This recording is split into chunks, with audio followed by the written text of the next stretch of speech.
Clearly different money management. Investing in securities involves the risk of loss. At Your Service Pros Heating and Air recently received the following review on Yelp.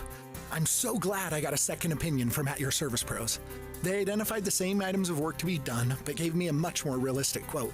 I'll definitely use them again. Thanks, Seth. We're glad we were able to do the repairs for less than half of what the other company quoted him. There's a reason we're one of the highest rated companies on both Google and Yelp. If you want a free second opinion on your HVAC repairs, give us a call at 801-YOUR-PRO. That's 801-YOUR-PRO. You heard the call of spring and went to town planting your yard and garden. Everything's in, not too shabby, but you still could use a little help. After all, when you dress things up, it's the little things that zero in on the oohs and ahs, like a nice top dress. No, not the one with those expensive shoes in your closet. Top dress as in compost, bark mulch, and decorative rock for your just about beautiful yard. Oh, and by the way, with 2 to 3 inches of that covering, you help keep the weeds out, save water, and keep the plants cooler.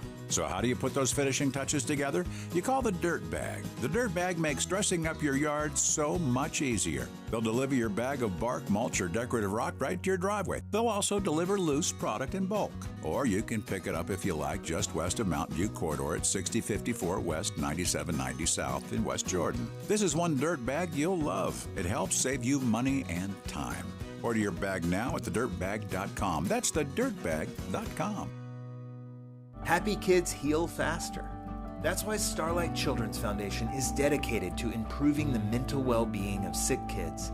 Being in a hospital facing painful treatments takes away from the happiness of childhood. But that's where Starlight comes in. We provide entertainment, comfort, and distraction through Starlight gaming, hospital gowns, and toy deliveries to bring smiles to over 800 hospitals. Starlight programs are what happiness is made of. Learn more at starlight.org. Hey, this is Chris with JCW's. Not filling a burger? We've got you covered. Try one of our hot ribeye, turkey, or BLT sandwiches, and you'll understand why we say JCW's, quality and a lot of it. Traffic and weather together brought to you by Granite Credit Union's High Yield Savings Certificates. Here's Ricky Meese. Nice and quiet on the Valley freeways. No accidents or delays. And the crash that we had in Draper, 114th South at the I-15 junction has been cleared. Don't miss the Rocky Mountain Gun Show this weekend at the Mountain America Expo Center. Get 500 rounds of 9mm for just $95. Ricky Meese in the KSL Traffic Center. KSL weather right now, it's 93 and breezy at KSL News Radio, 102.7 FM, 1160 AM, and KSLNewsRadio.com. Your all-day companion for news. Inside Sources. Inside Sources. America's voice of reason. Boyd Matheson on Utah's home for elevated conversation. Inside Sources on KSL News Radio. Except Boyd Matheson is living his best life doing something else today, and you have me, Leah Murray, and my good friend Derek Brown subbing in for him this afternoon. Derek. And living our best life. This is our best life. Here That's behind right. the microphone. So the two of us add up to one. To one boy. To one boy. Maybe. It's pure math. Pure math.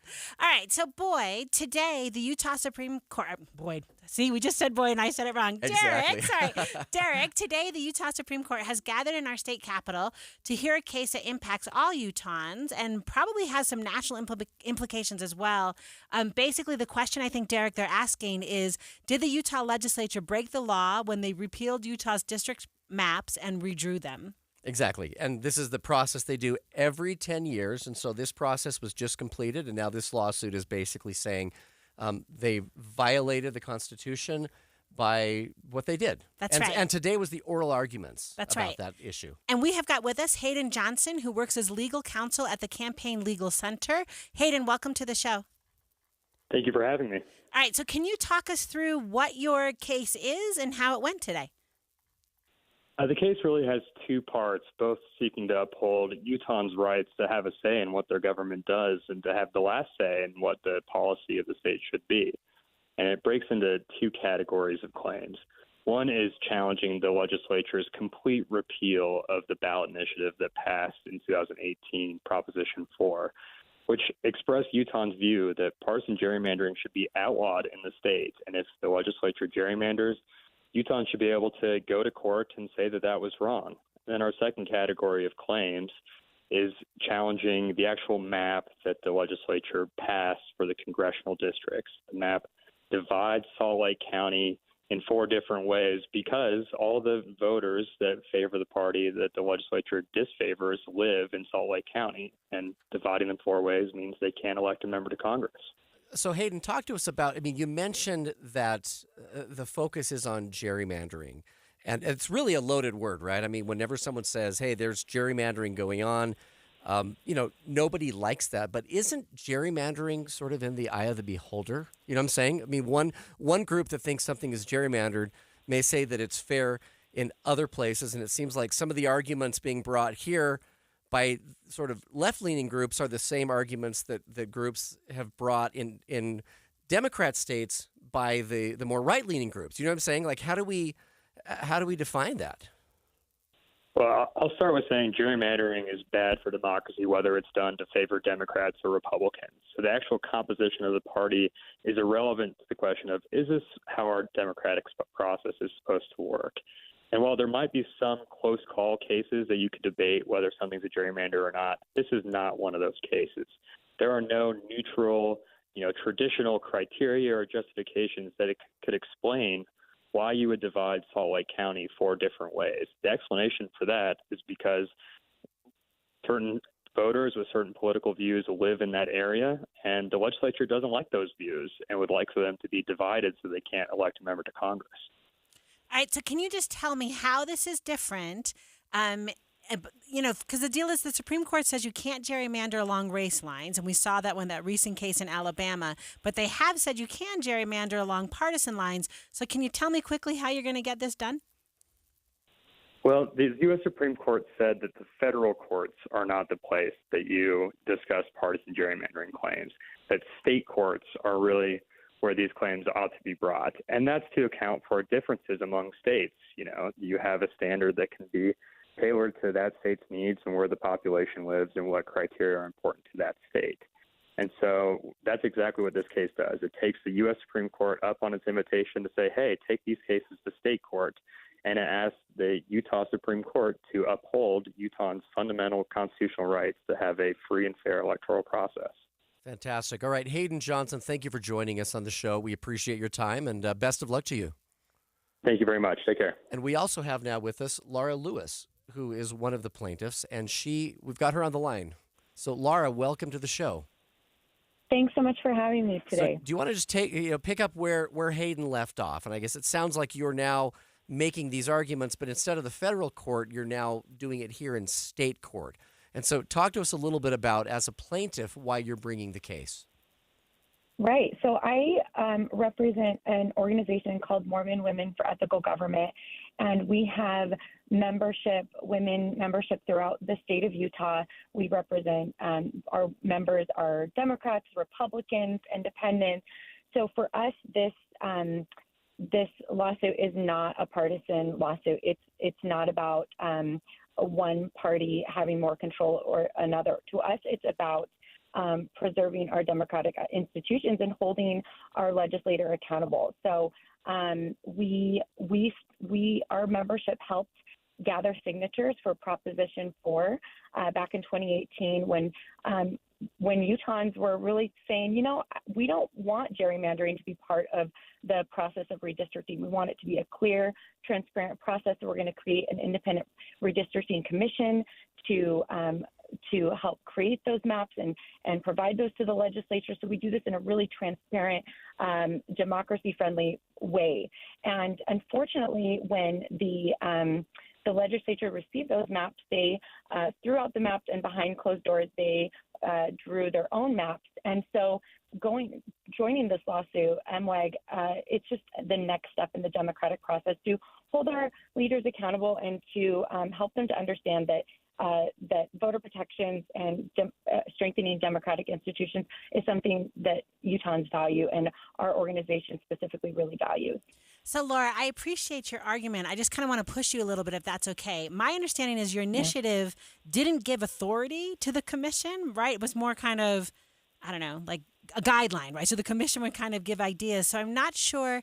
Make the case for me, or explain to me why it is that the legislature did something that seems to run afoul of our process, when I think right? Like the initiative said, we're going to have this independent body that will travel the state and figure out what the district should be, and then we're going to kind of give that advice and give those maps to the legislature. But there was nothing in the initiative that we voted on, right, that required the legislature to say yes and just receive it. So talk to me a little bit more about, why you're frustrated with what they did. Right. So actually, Proposition 4 did put forth several provisions that we wanted the legislature to follow. And unfortunately, the legislature repealed most of those provisions in Proposition 4 and then put forth their own SB 200 that was then passed, that did take away a lot of the accountability that voters had put forth in the original initiative. So I think this lawsuit is just another step forward in trying to hold our legislature accountable. The way that they drew the maps behind closed doors did not take into consideration anything that the voters of Utah had wanted originally, and we put forth maps that were took into consideration a lot of the things that the legislature had said that they valued, like the rural-urban mix, et cetera. But they decided that they wanted to protect their power and protect their incumbency and put forth maps that did that. And so really this lawsuit is about holding our legislature accountable and showing them that voters should be able to pick their politicians, not the other way around. So, Laura, but from an accountability standpoint, this is something I've heard on the other side, is that we have elections every 2 to 4 years. And so these individuals, I mean, it's not like they just drew the lines and that was it. Like they had to actually vote on the lines, right? And so you've mentioned accountability. Don't elections effectively take that role of holding them accountable? And if you don't like the vote they cast, then of course you can vote for someone else, right? Well, so I think redistricting is unique. I think that would normally be true for a lot of the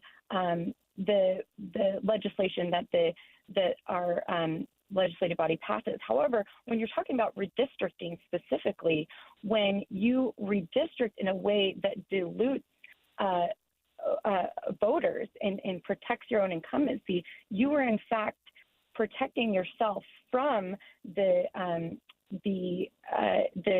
your constituents' right to reform their government and to vote you out of office. So you are protecting your own power at the expense of voters. So I think this is a really important case that the Utah Supreme Court is taking very seriously. And in the arguments today, you could tell the thoughtful questions and the way that the argument was laid out. This is not your typical, just voters, you just need to vote your legislators out of office. This is actually a way that the legislature is actually protecting their own power and creating. Okay, so Laura, we're out of time. Yeah. Thank you so much for being with us. Laura Lewis is the communications specialist at Mormon Women for Ethical Government. Thank you for joining us today. Thanks so much. All right, Derek, when we come back, I want to stay on this topic and we'll have a conversation with someone on maybe the other side of the argument.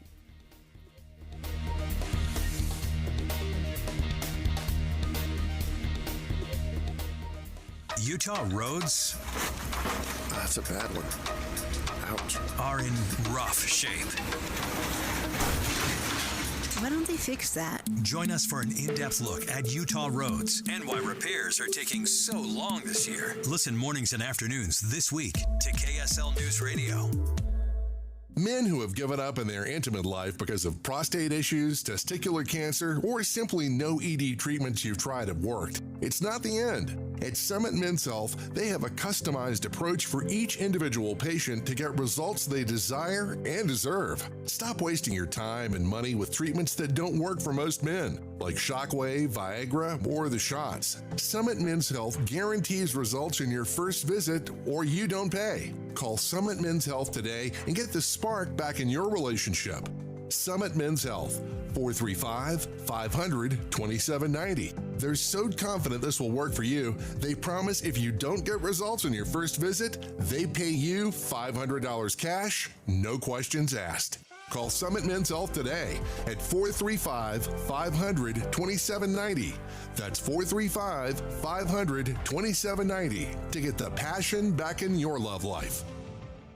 Pelvic congestion syndrome, or pelvic venous congestion, is an important but often overlooked cause of chronic pelvic pain. It's estimated that up to 30% of patients with chronic pelvic pain may actually suffer from a symptomatic pelvic venous disorder. IVC, the leading interventional vascular and vein center in Utah for over 15 years, is here to help. Typical symptoms of pelvic venous congestion include dull achiness and heaviness in the pelvis, often made worse by prolonged standing. Well, it can often be successfully treated with a minimally invasive procedure called embolization. Pelvic venous embolization requires little or no downtime and is performed in an outpatient setting. Nearly 85% of women treated experience significant relief of their symptoms. If you suffer from the symptoms of pelvic venous congestion, let the experts at IVC help. Visit ivein.com for more or call 801-379-6700 today. As IVC has been saying for years, life starts when the pain stops. Did you know you can get your prescriptions for less at your local pharmacy? You can with GoodRx. It's the free app that can save you money on your medications. Just search for your prescription, choose the pharmacy and the price that works best for you, and then show your GoodRx coupon to your pharmacist at the drop-off counter. GoodRx works at over 70,000 pharmacies, including Walmart, Rite Aid, and Walgreens, and it works whether you have insurance or not. It's easy to save. Next time you drop off your prescription, check GoodRx. To start saving today, go to GoodRx.com. GoodRx is not insurance. Go with your gut. Your dog's immune system is based in the gut. A diet lacking in nutrients can cause itching, scratching, and a weak immune system. However, there is a solution. DINOVITE, Dinovite. It took a grand total of 2 weeks. The dog stopped itching, the hair stopped falling out. Try Dinovite for free. Just pay shipping and handling.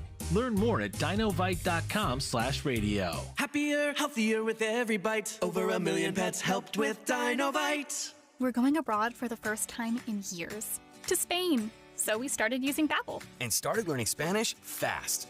With Babbel, you can start having conversations in another language in just 3 weeks. ¿Cómo te llamas? ¿Cómo te llamas? When you learn a language, you want to actually use it. Babbel is designed with that goal in mind.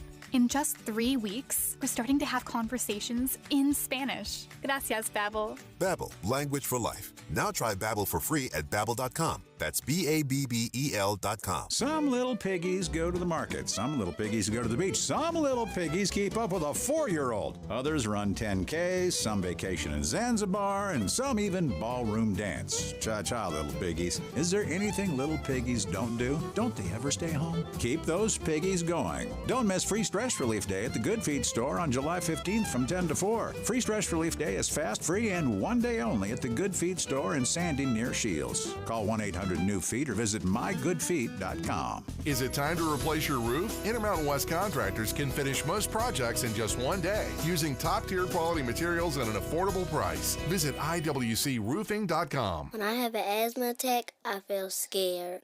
Prevent your child's next asthma attack. Call 1-866-NO-ATTACKS. Visit www.noattacks.org or call your doctor, because even one attack is one too many. Brought to you by the EPA and the Ad Council. With the 3 things you need to know this hour, I'm Dale Spaulding. First, Moscow responds to a U.S. move to supply Ukraine with cluster bombs. Russia's defense minister says his side will be forced to use similar weapons against Ukrainian forces. Second, a lawsuit over the boundary lines of Utah's 4 congressional districts is before the state Supreme Court today. The legislature is accused of gerrymandering those districts. Third, a federal judge ruled Microsoft can close a $75 billion deal to buy the Call of Duty creator Activision. Right now it's 93 and breezy in Salt Lake City. Back to Inside Sources on KSL News Radio. Get deeper insights on the news from Inside Sources. All right, welcome back to Inside Sources. I am your host this afternoon, Derek Brown, filling in for Boyd Matheson, along with my favorite co-host, Leah Murray. Right, and I just want to say, this is such a huge topic. You know, I was telling there's Derek. so much we could talk about. Yeah, off the air that I teach weeks about redistricting in my classes, and I just feel bad. I feel like Derek in the last segment, because we kind of ran out of time, and I cut that woman off. But I know, Laura. Sorry, we apologize for that. We've got, we're moving along, and there's so much that could be said. I mean, we really could do an entire show.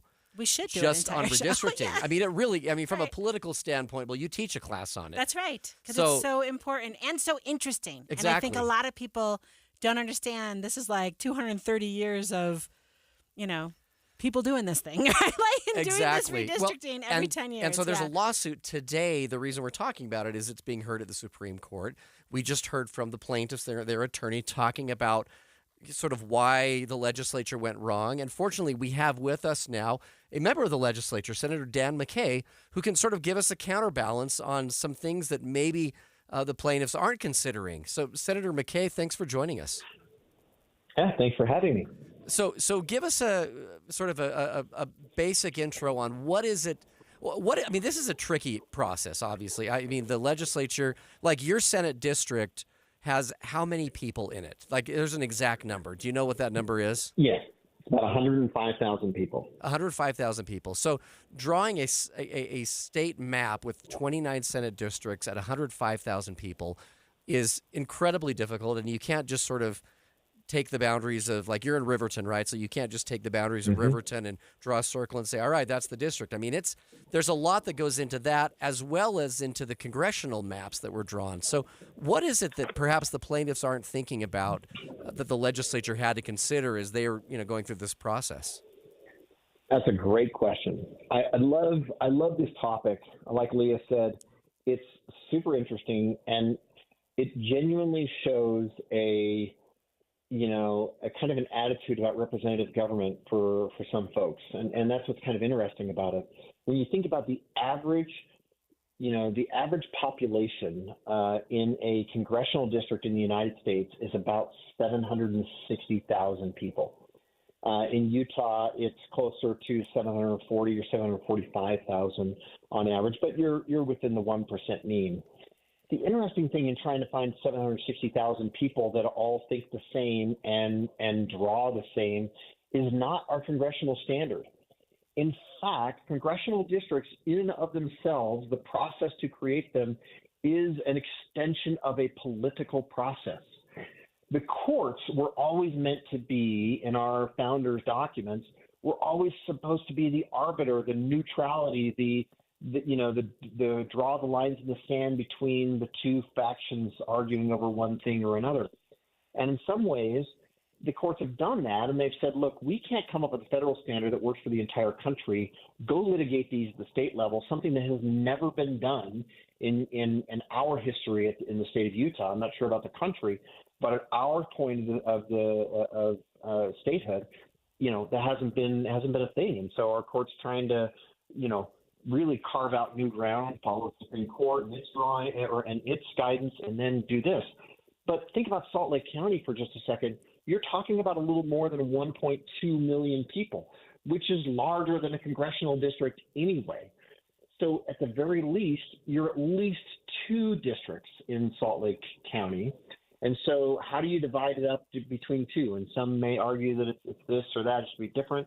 And then you got the other argument, and we have always held this, and it's been since statehood really that we felt this is important, that, our representation back in D.C. really should have a balanced approach. And originally when we were entered as statehood, we only had one representative in Congress.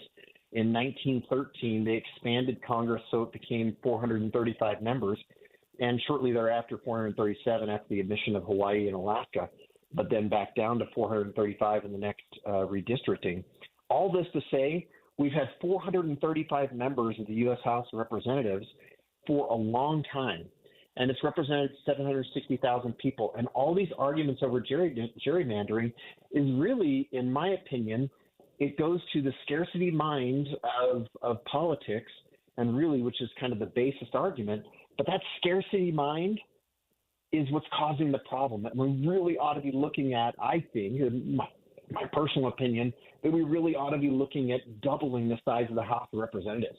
Our population has more than justified increasing that and taking that number of representatives bigger so that you can get to smaller communities of interest like the plaintiffs and others complain about. Yeah. I understand that. Yeah, Senator McKay, I love this. I always tell my students, the one thing George Washington asked for in the Constitutional Convention was to have districts be 1 to 30,000, right? And it's if we kept that ratio today, we'd have 1,200 people, in the Congress, and maybe that's not a great idea. But I hear you, right, that we could be having that conversation as well. I'm wondering, one of the things that you said, and I think I was reading it in the articles thinking about this conversation, is that this is about the Utah state constitution, right? So what you said earlier was they've kind of kicked it to the state courts to figure out. We haven't really litigated that here in Utah. So can you talk to us about what the state constitution says? Is there anything directly in that document about gerrymandering? Yeah, it talks about fair elections, right? And that's what the Utah Constitution says, talks about fair elections. And so they're challenging the scope of what it means to have a fair election. And, you know, I can understand that as it relates to state offices and those things. You know, I think that's a decent argument.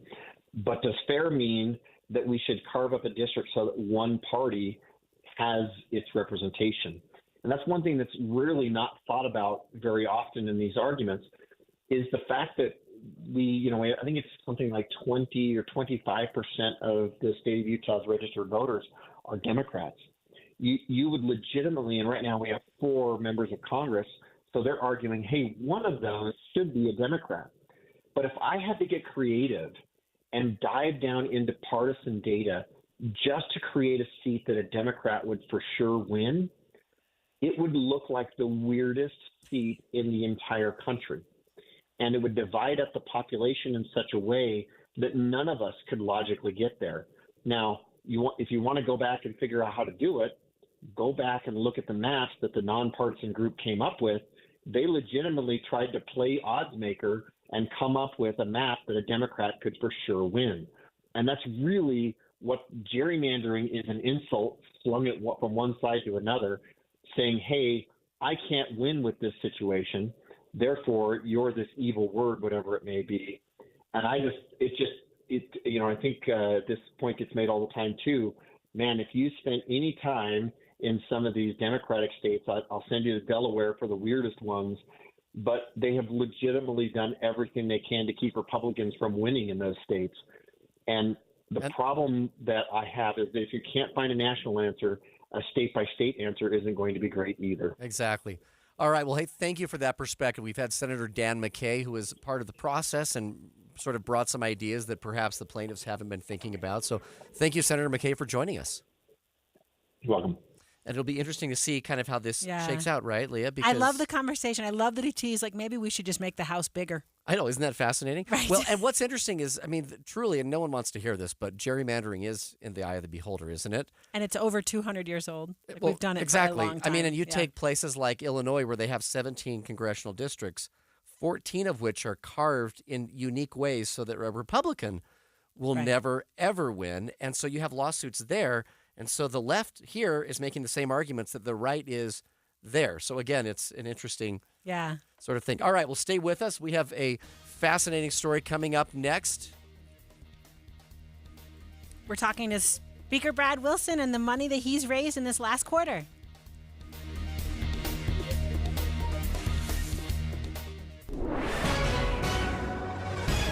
It's 1:30 at KSL News Radio. I'm Dale Spalding. KSL's top local story this hour. Starting today, Utahns can apply for up to $20,000 to cover the cost of your first home. KSL News Radio's Adam Small has more. If you haven't had a home for the past 3 years and have lived in Utah for one, you can apply for a loan made possible by a bill passed this last legislative session. Really, the only catch is that it has to be a new home or one that's never been lived in, worth $450,000 or less. Utah Senate President Stuart Adams shared with me what concern he had that led him to sponsor this bill. We're losing the ability to have the American dream, and that is home ownership. The loans are interest-free and don't have to be paid back until the home is sold or refinanced, and Adams says he hopes they can build on this down the road. My hope is that this isn't the end, that we were actually able to adjust it, tweak it, or even find additional things that can help people. Adam Small, KSL News Radio. Your money at this moment, the Dow is up 237 points. There's been an uptick in seized guns at airports, but ABC's Jim Ryan says the numbers don't tell the whole story. Of the 18 guns detected in carry-on luggage or carried by passengers going through security on the average day, more than 92% were loaded. This is an increase from the first half of 2022, when 86% of intercepted weapons contained ammunition. And while the numbers show a 6% increase in the number of guns found at airport checkpoints year over year, passenger volume overall has gone up 15%. In other words, fewer weapons per passenger. Jim Ryan, ABC News. Coming up, grab your beach towels. KSL weather is next. KSL News Time, 1:31.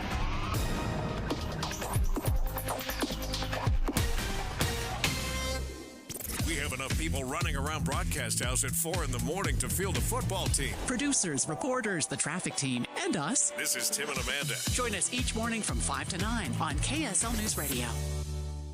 When words come out of our mouths and everything sounds fine, no one bats an eye. But if things come out a little jumbled or letters sound different than most, there's speech therapy. But did you know that speech therapy is used for more than just stuttering or disfluency? From articulation to expressive and receptive language to a simple act of swallowing that most of us take for granted, speech therapy can do amazing things for you, your health, and of course your sense of self. That's why Summit Speech Therapy is here. Summit Speech Therapy works with people of all ages, from infants and toddlers who have a difficult time feeding or eating, TBI, stroke, or coma patients, to children and adults with speech problems. So much of it is all related, and Summit Speech Therapy can help. Summit works with all insurance companies as well as private pay options, and the experience can be life-changing. With clinics up and down the Wasatch Front, including Murray, with no long waiting for an appointment. For more, visit summitslp.com. That's summitslp.com. And we're live here outside the Perez family home, just waiting for the... And there they go, almost on time this morning. Mom is coming out the front door strong with a double-arm kid carry. Looks like Dad has the bags. Daughter is bringing up the rear. Oh, but the diaper bag wasn't closed. Diapers and toys are everywhere. Ooh, but Mom has just nailed the perfect car seat buckle for the toddler. And now the eldest daughter, who looks to be about 9 or 10, has secured herself in the booster seat. Dad zips the bag closed, and they're off. But looks like Mom doesn't realize her coffee cup is still on the roof of the car. And there it goes. Oh, that's a shame. That mug was a fam favorite. Don't sweat the small stuff. Just nail the big stuff. Like making sure your kids are buckled correctly in the right seat for their age and size. Learn more at nhtsa.gov/the right seat. Visit nhtsa.gov/the right seat. Brought to you by NHTSA and the Ad Council. Any Hour Services can make sure your AC keeps you cool this summer. Whether you need a tune-up, repair, or just a second opinion about replacing it, call Any Hour Services or visit anyhourservices.com. Traffic and weather together brought to you by Granite Credit Union's high-yield savings certificates. Here's Ricky Meese. We've had a rollover crash called out in the Riverton area, northbound Mountain View corridor at 134th South. Then in Tooele, a crash at northbound SR 36 Main Street and 10th North. That's been affecting the right lane of travel. Don't miss the Rocky Mountain Gun Show this weekend at the Mountain America Expo Center. Get 500 rounds of 9mm for just $95. Ricky Meese in the KSL Traffic Center. Right now, it's 93 and breezy at KSL News Radio, 102.7 FM, 1160 AM, and KSLNewsRadio.com. Your all-day companion for news. Inside Sources. Inside Sources. America's voice of reason.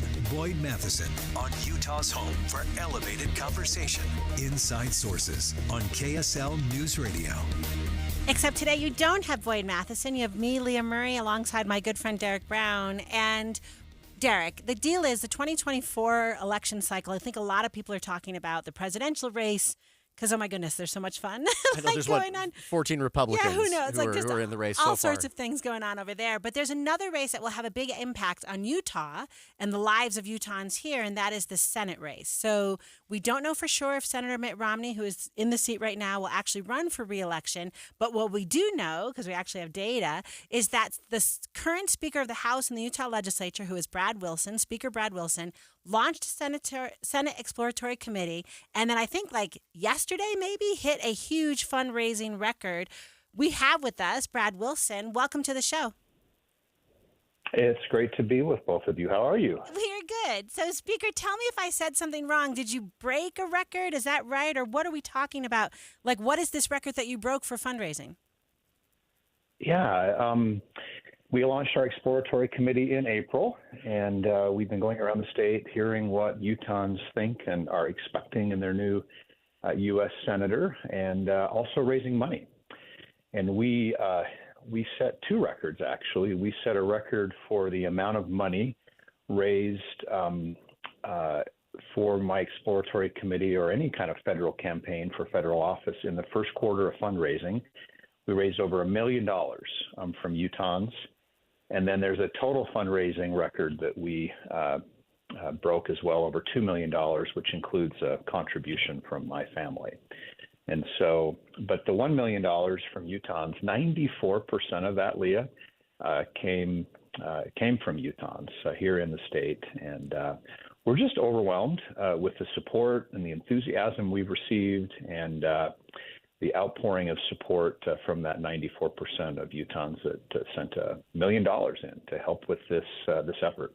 Well, and that was the question I was going to ask is, whenever you have a candidate that raises a significant amount of money, you ask them, all right, how many are from within your state? Because one of the interesting things about that 94% number being from people here in Utah is in the 2020 election, we had a really heated congressional race, and I think 94% of the donations to each candidate came from outside of Utah. So you've, in effect, kind of reversed that a little bit. Well, I think that matters, right? Because we want to represent Utah to the U.S. Senate. We don't want other forces representing them to Utah. And so that's why, in fact, we really focused on building grassroots support around the state. And, roughly $950,000 of that, a little over $1 million, came from citizens here in the state. So I have a question for you. In the statement that I was reading, you say, should I decide to run?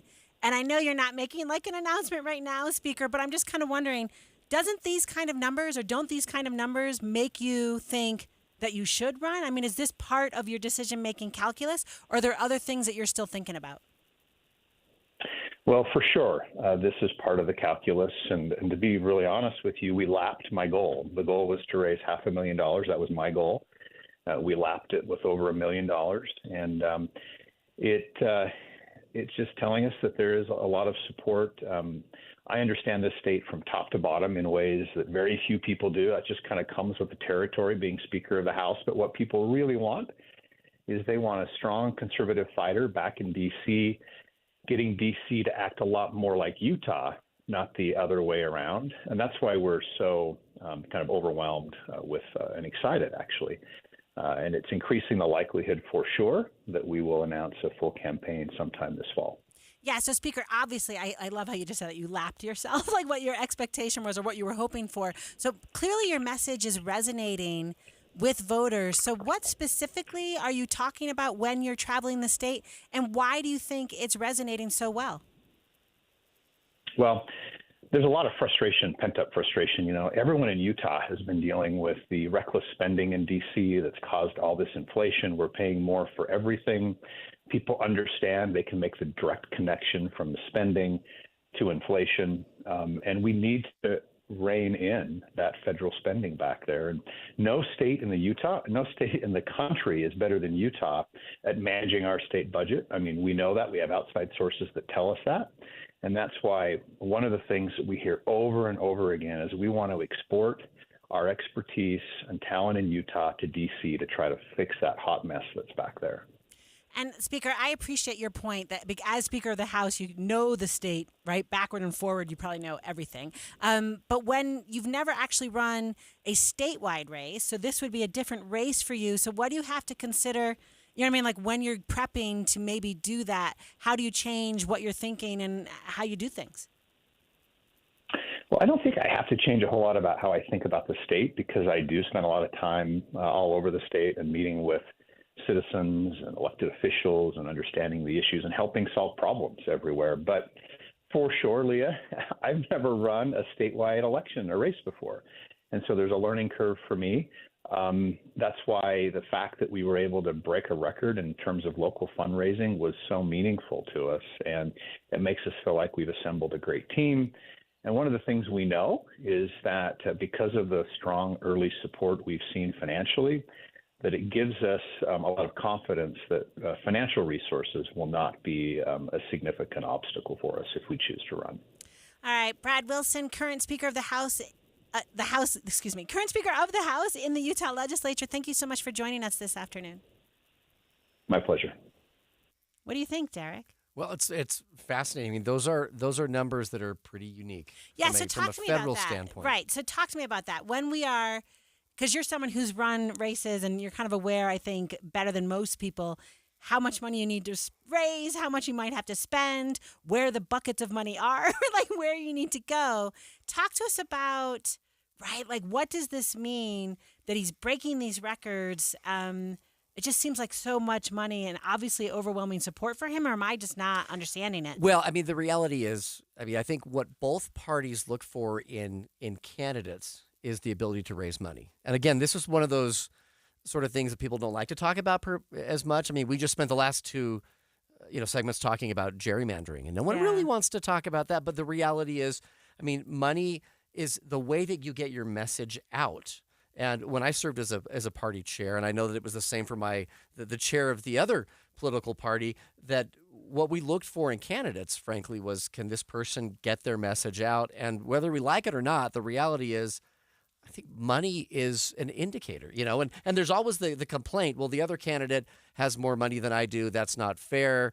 They've got a leg up. But the reality is, it's a sort of a chicken or egg thing in a sense. I mean, if people think that you have the ability to win, they're going to contribute to you. If they don't, they're not. So sometimes money is an indicator of support. I mean, not always, but a lot of times, it is, because people don't want to donate to a candidate that they don't think has any chance of winning. And so is it the money or is it the support or is it both? Again, it's sort of a chicken or egg thing. Right. And it's definitely an early bellwether, right? Like, so if you went out running and in the first quarter raised $5, right, then you would be having a conversation about maybe I can't get this done.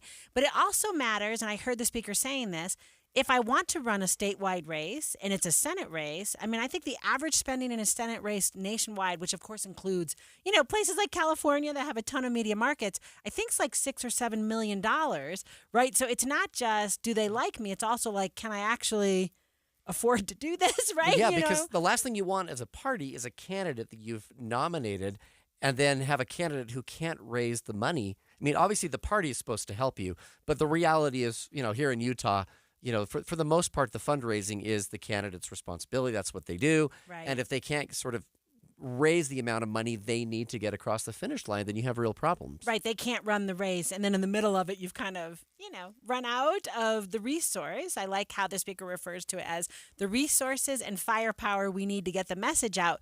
Right. You would run out of the ability to be all over, the state of Utah talking about this stuff. So, exactly. So it's like the reality is people don't want to talk about it. It's a little bit uncomfortable. But it's also, for both political parties, that's how you get your message out. And getting your message out is right. A lot of times, the indicator of whether you win. Right. So coming up, Derek, on Inside Sources, Congress is considering permitting reform before its August recess, and we're going to talk about why it's such a big issue.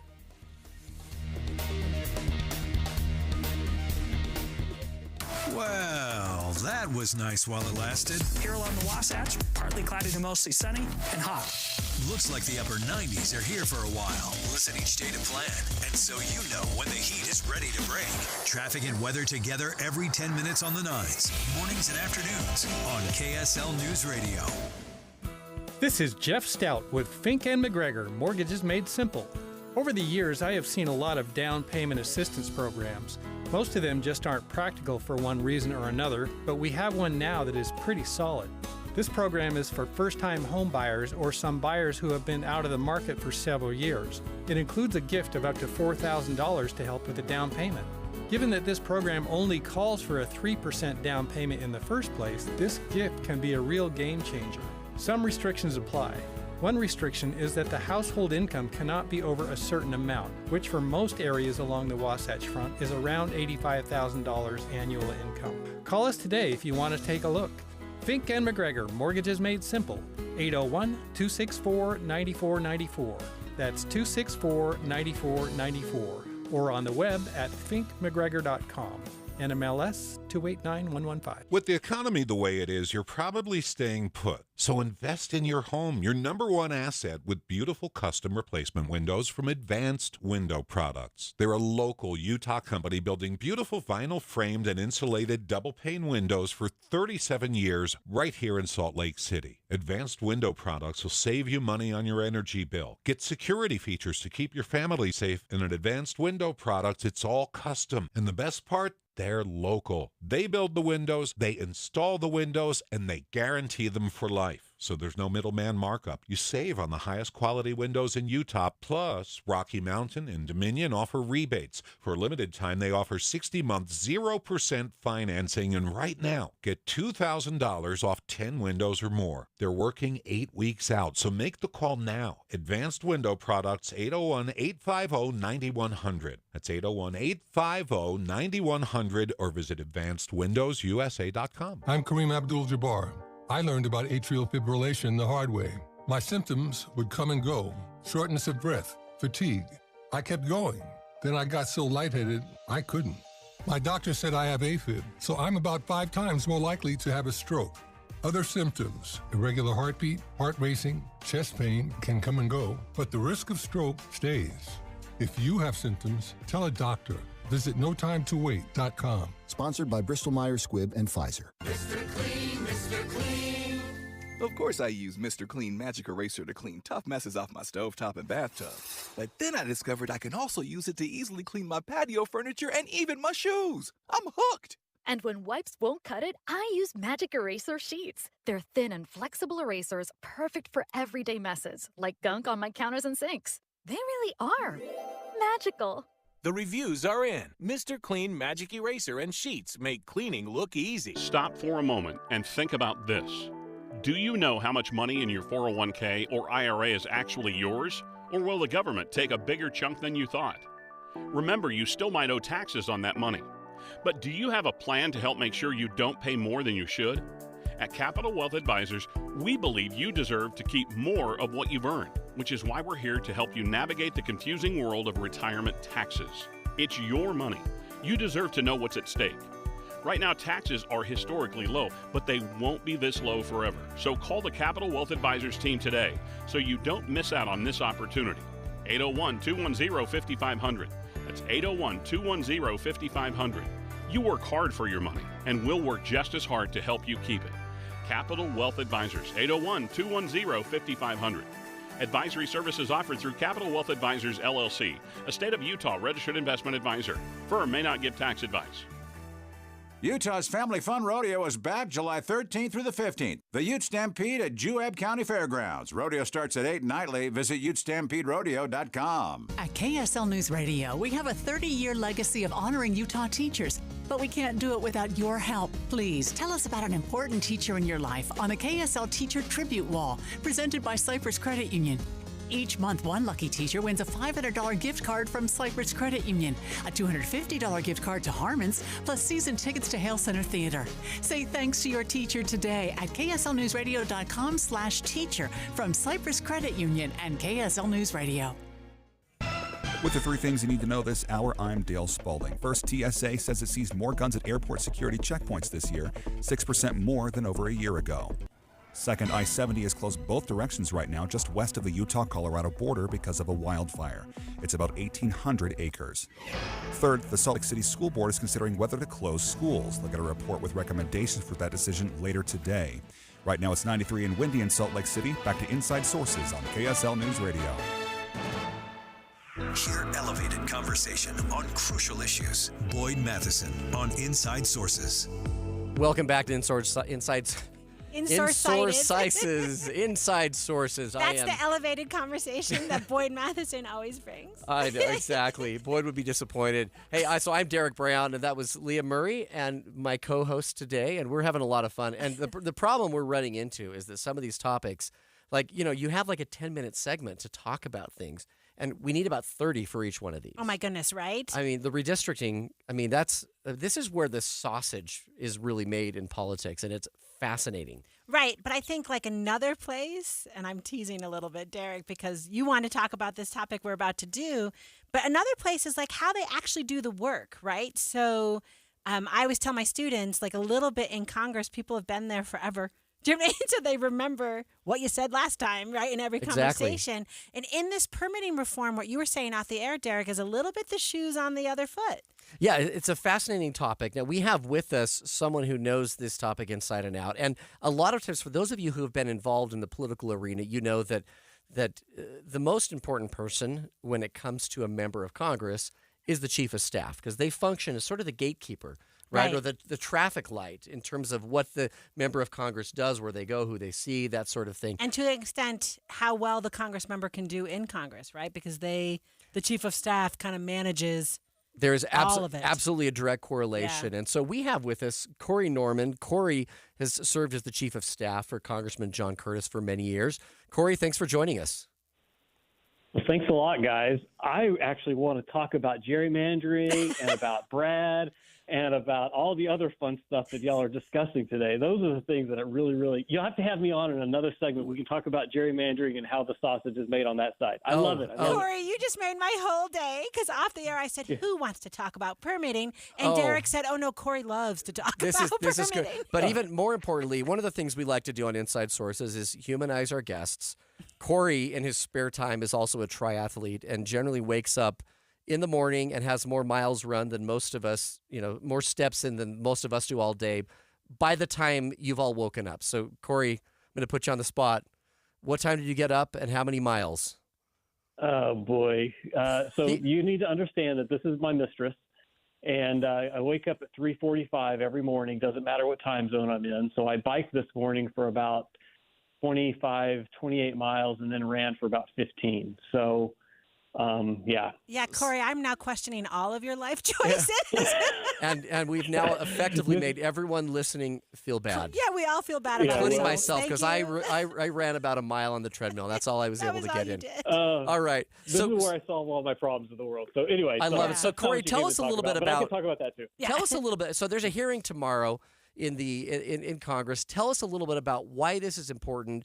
And, I mean, we've seen a lot of chatter about permitting reform, which sounds like it's a snoozer of a topic, but it has everything to do with how fast major energy projects actually take place, whether they do or if they take 20 years to get there. I mean, this is a huge issue, albeit sort of insider ball game.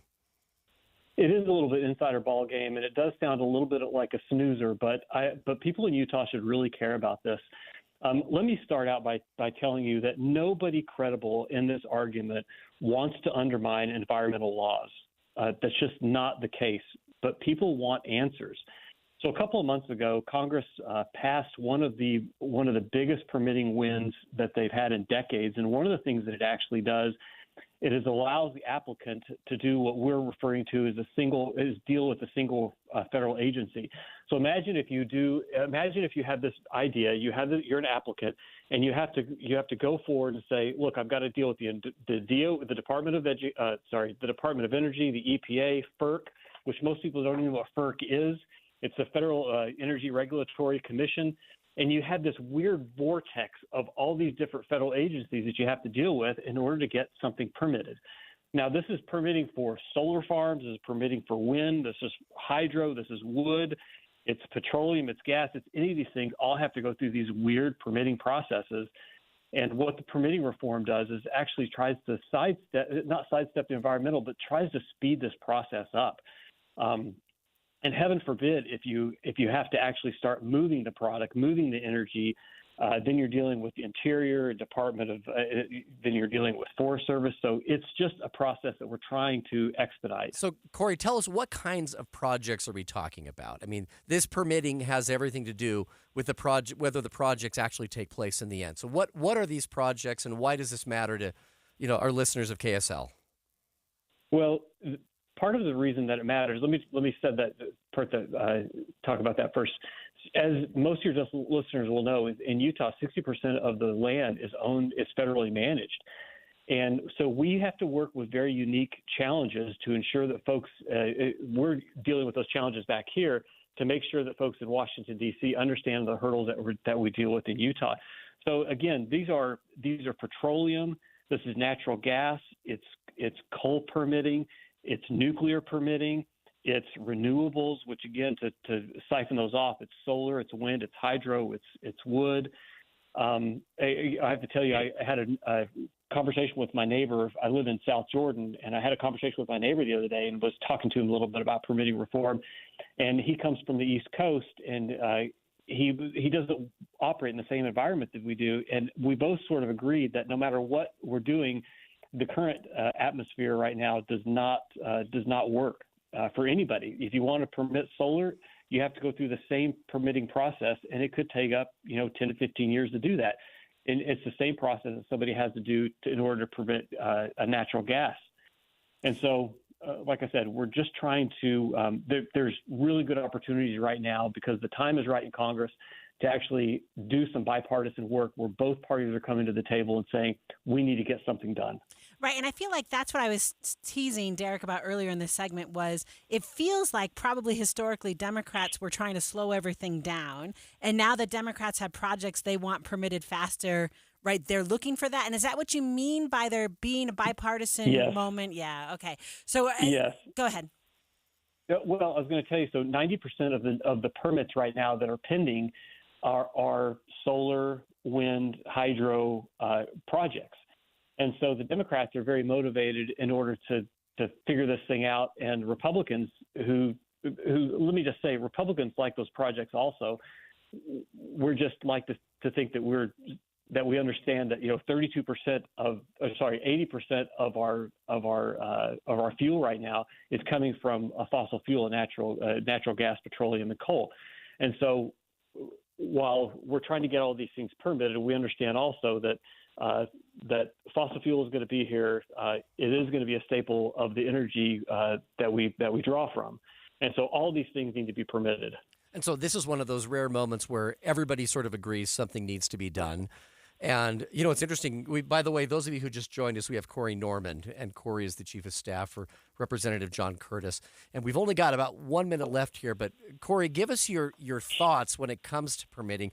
What's going to happen? I mean, just because something's bipartisan doesn't mean anything's going to happen. We've seen that with immigration, for instance. But it seems like the stars are aligned in a way right now that there actually may be some traction on this issue, and we may get somewhere. So tell us, in the last few moments here, what you think the answer is. Well, let me just say that this is also, unlike immigration, where we could spend a whole other segment on that, I don't think that either side is really motivated to solve that problem. This is a different circumstance. Both sides are motivated to solve it. I think the biggest mistake we're going to make is boxing people out of this. And we need to allow everybody to the table. We need to talk about what NEPA reform looks like, and that is NEPA is the environmental that people have to go through in order to meet those specifications. Exactly. In order for a project to go forward. And so, all right. I think that people are going to talk about NEPA reform. And anyway, I'm out of time. Corey, hate to cut you off. We'll need to have you on another segment to tell us what actually happens. But that's Corey Norman, Chief of Staff for Congressman John Curtis. Thanks for joining us, and stay with us next as we talk about possibly the Olympics in Utah, coming right after the break. KSL FM Midvale, KSL Salt Lake City. It's 2 o'clock at KSL News Radio. I'm Dale Spalding. KSL's top story this hour is breaking news. A 6-year-old girl was rushed to the hospital after falling off a riding lawnmower. Pleasant View police say her father was riding with her at the time. He was the one that made the call to 911. The girl was transported to Ogden Regional and is in stable but critical condition. We'll update you on the story as it develops. Starting today, Utahns can apply for up to a $20,000 loan to help them get into their first home.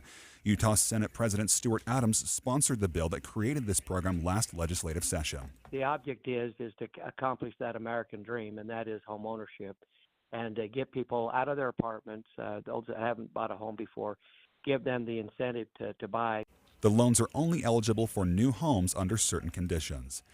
Opening statements kick off today in a case involving Ammon Bundy. Bundy and his followers led protests against Child Protective Services that turned violent at a Boise hospital last year.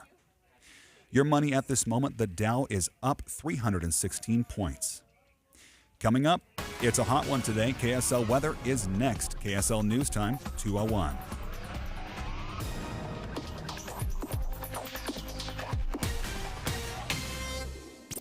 Start your days with knowledgeable, friendly voices telling you about the latest news and weather out there. Hi, this is Tim Hughes and Amanda Dixon. In the business of waking you up each morning from 5 to 9. On KSL News Radio. Yeah, I'm so stressed. Our business is growing. We've got people all over now. Ooma. What is that? Meditation? I'm recommending the Ooma cloud phone system with auto attendant and more than 50 features. Ooma? Yep. Switching to Ooma is a cinch. Just $24.95 per month per user, plus taxes and fees. Ooma. Now you're feeling it. Find small business calm at ooma.com/radio. That's OOMA.com/radio. Here's a message just for the attorneys out there. So you passed the bar, joined a firm, or even built your own. Now are you finding out that you're doing more administration than actual law practice? Lexicon can help. Lexicon is a legal technology provider with over a decade of experience streamlining administrative tasks like timekeeping, billing, and more, so you can focus on maximizing billable hours and increasing client satisfaction. Call 855-4-LEXICON or visit lexiconservices.com/go to learn more. Did you know people travel to Logan from all over the country to see performances by Utah Festival Opera and Musical Theater? Why? It starts with 300 professional local and nationwide artists and staff coming together to create magical performances. First, Lohengrin, a mysterious knight, sails into town on a swan to rescue the lovely Elsa, who has been falsely accused of murder. The knight goes, "Don't ask me my name." Elsa goes, "Okay, I won't. Wait, what's your name?" Everything goes downhill from there. The plot's kind of weird, but the music is stunning, and it's only ever been performed 5 times in the United States. Next, Aida the opera version and Aida the Broadway version. See them both. So, Radames is captain of the Egyptian army. He's supposed to marry the pharaoh's daughter, but instead falls in love with Aida, the queen of the country he captured. They can't live without each other, so they don't, because they're sentenced to death and die in each other's arms. There's also Broadway's Oliver, the classic Our Town, plus concerts and more. Utah students from public and private schools get a free ticket to any or all performances and concerts this year. Don't miss out. UtahFestival.org. Getting help with plumbing repairs is easier than you think. All you have to do is call Any Hour Services or schedule an appointment at anyhourservices.com. No one helps more homeowners than Any Hour Services. Traffic and weather together brought to you by Granite Credit Union's High Yield Savings Certificates. Here's Ricky Meese. I'm afraid we have an animal in traffic. We want to thank KSL's own Mark Jones for sending us information about a goat in traffic. He's on the side of southbound I-15 in the Weber County area near Roy and Sunset. Now, animals can be kind of spooked by traffic, so we're definitely seeing slowdowns in that area on southbound I-15 as you are coming from, I'm going to say, Roy down to Clearfield. A little bit heavy and busy at this time. Keep an eye out for emergency crews on the scene trying to wrangle that animal and get it out of traffic. When it comes to trusted, affordable auto care, nobody does it better than Burt Brothers Tire and Service. Ricky Meese in the KSL Traffic Center. KSL weather right now, it's 93 and breezy at KSL News Radio, 102.7 FM, 1160 AM, and KSLNewsRadio.com, your all-day companion for news. Inside Sources. Inside Sources. America's voice of reason. Boyd Matheson on Utah's home for elevated conversation. Inside Sources on KSL News Radio. And welcome back to Inside Sources. Boyd Matheson has taken the day, so we are subbing in. It's me, Leah Murray, and my good friend Derek Brown. So, Derek, I just want to tell you, I moved here 21 years ago, which is like a hot minute before you hosted the Olympics in Utah, right? So, or a hot minute after, right? So, but I knew I was moving here. So how I got to know Utah was watching the Olympics, which I would have done anyway. But my husband and I would be sitting there watching the TV and going, that's Ogden. Like, we think we're going to live there. Like, we'll be behind that mountain. So a little bit, I'm a fan. Does that make sense? I feel like when we do things like the Winter Olympics, people all around the world, you know, learn about us, learn about what's here, learn how cool the state is. And they certainly did for the Olympics. I mean, it sort of put Utah and Salt Lake City on the map. I mean, it went out without a hitch. It was, just months after 9/11, and so I know there was a lot of concern. But ultimately, it went really well. So well, in fact, that as a state, we're making another pitch. We're trying to get the Olympics back, and the chances may be good. And we've got someone on the line right now, Senator Mike McKell, who is familiar with the issue. And in fact, we have a major investment that Utah's making in that possibility. And he was the sponsor of that bill in the Utah Senate. So Senator McKell, thanks for joining us. It's good to be on, and I appreciate one of the words you said. Utah is super cool, and bringing the Olympics back to Utah to showcase Utah and how cool Utah is. I think it's a great opportunity for the state of Utah. So thank you for having me on, Derek. Well, and one of the things we like to do here at KSL is humanize our guests. One of your hobbies is racing horses. Speaking of sports. Is this true? And tell us a little bit about that before we dive into the Olympic sports. You know what? It is true. And just to clarify for all of your millions of listeners, we do race horses in Utah. We do that in Ogden. I race around the West, but it's something that I do. I love doing it. We do have horse races in Utah. Obviously, we don't get to bet on horses in Utah, but we still have a lot of racing that happens in the state of Utah. So I love that. I think that's that's just cool, right? So we'll just put that out there. And I think one of the conversations, so I was reading in the Deseret News, was a conversation about, if we're going to host the Olympics, we have to actually maintain these venues, right? And I was thinking, if you're racing horses, there are probably venues that you go to and somebody's got to pay for them. So there's some question about how much money Utah taxpayers are spending on these venues. And I'm just kind of wondering, no, so it's not just about the games, right? It's about actually keeping up the places where the games would be held. Can you talk to us about to what extent taxpayers are on the hook for that, and if that's a good thing? Yeah, and I think it is a good thing that we maintain these venues. Let me run through a list of venues that we're looking at to help maintain as a legislative body. Let's start to the north. We've got Weber County Sports Complex. You've got an ice rink up there. That is a facility that would be used right now. There's everyday use. That's a community venue. The cool thing about Weber County is we're asking for a local match, and that's something that would happen. Down my way, you've got the Provo City Peaks Ice Arena, and we're asking for a local match. If you haven't been to the Peaks Ice Arena, it's awesome. There's a ton of use that happens in that facility, and these are facilities that would be used in a future Olympics, but they're being used regularly today.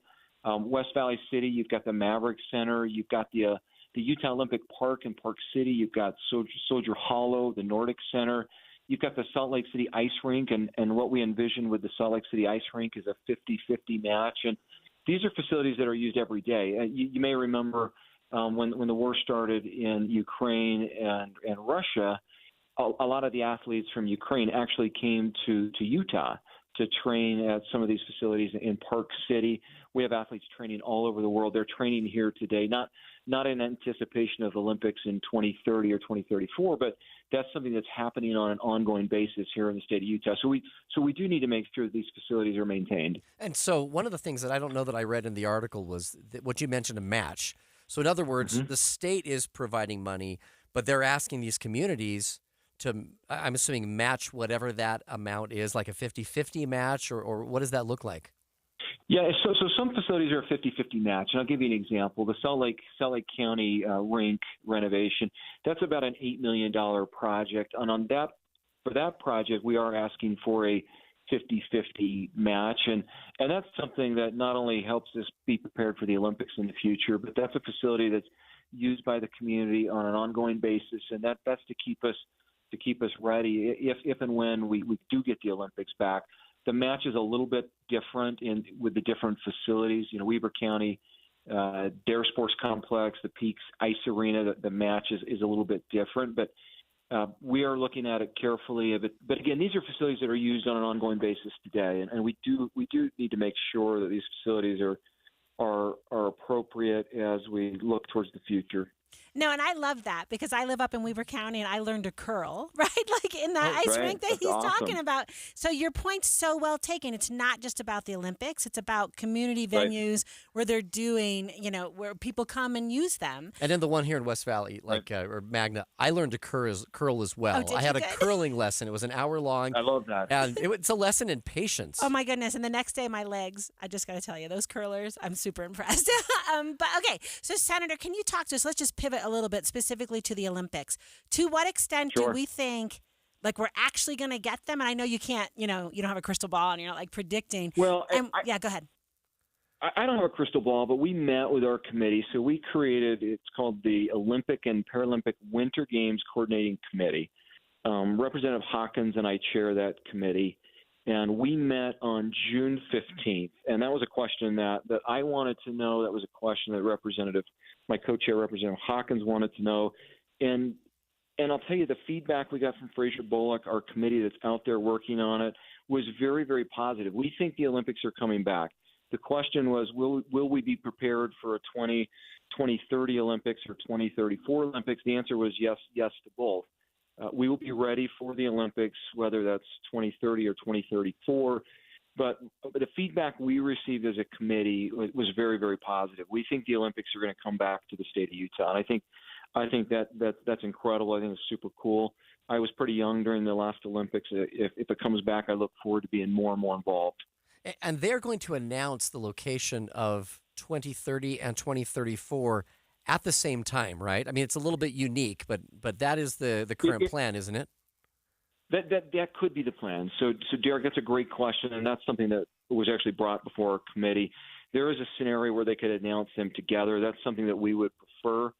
Based on the feedback we received at our meeting, we'd prefer to have 2034. Obviously, we will be prepared for 2030 if we are given those games. But our ask is that they announce that in partnership, both 2030 and 2034 this fall. It could be a yes. It could be as early as this fall that we will know, and I think that's incredible. All right, so I love how you said you were young the last time, right? And I wasn't here either. But is there anything that we've learned since our experience doing it 20 years ago when we first hosted the Olympics here in Utah? Yeah. Anything we learned that makes it, not as much of a startup cost for this next one? Well, it's not as much of a startup cost because we have the facilities in place. And let me tell you, since we launched the Olympics back, the first time, we've hosted major events in the state of Utah. We've hosted the Ironman World Championships. We've invited the world to that. The Van Skate Park. We invested in a skate park down at the State Fair Park, and we welcomed the world for that event. We had the All-Star Weekend this last year, and we're prepared as a state. We've hosted the world since the Olympics. The world has come back to Utah. We've got the venues in place, and I think we can do an incredible job. I think the proof has happened time and time again. Utah is ready. We will host an incredible Olympics. And so hopefully we will have the kind of snowfall we had this year, correct? For the next 10 years. Exactly. For the next 10 years, yes, absolutely. We fully expect to have the exact same snowfall this year. That is Maybe beautiful. you could legislate that as well. Maybe we're going to give legislate that a shot. that. Thankfully we have an ability to make snow, but I mean, Utah is unique. We all know we do have the greatest snow on earth. We do get lake effect snow that other communities just don't get. And we will be ready for the Olympics to come back. My fingers are crossed. I'm very optimistic that the Olympics will come back to the state of Utah. All right, Senator Mike McHale, thank you so much for joining us this afternoon. Thank you. Thank you for having me. All right, Derek, for our next segment, I want to have a conversation about elementary schools closing in Salt Lake and what it means for students and families.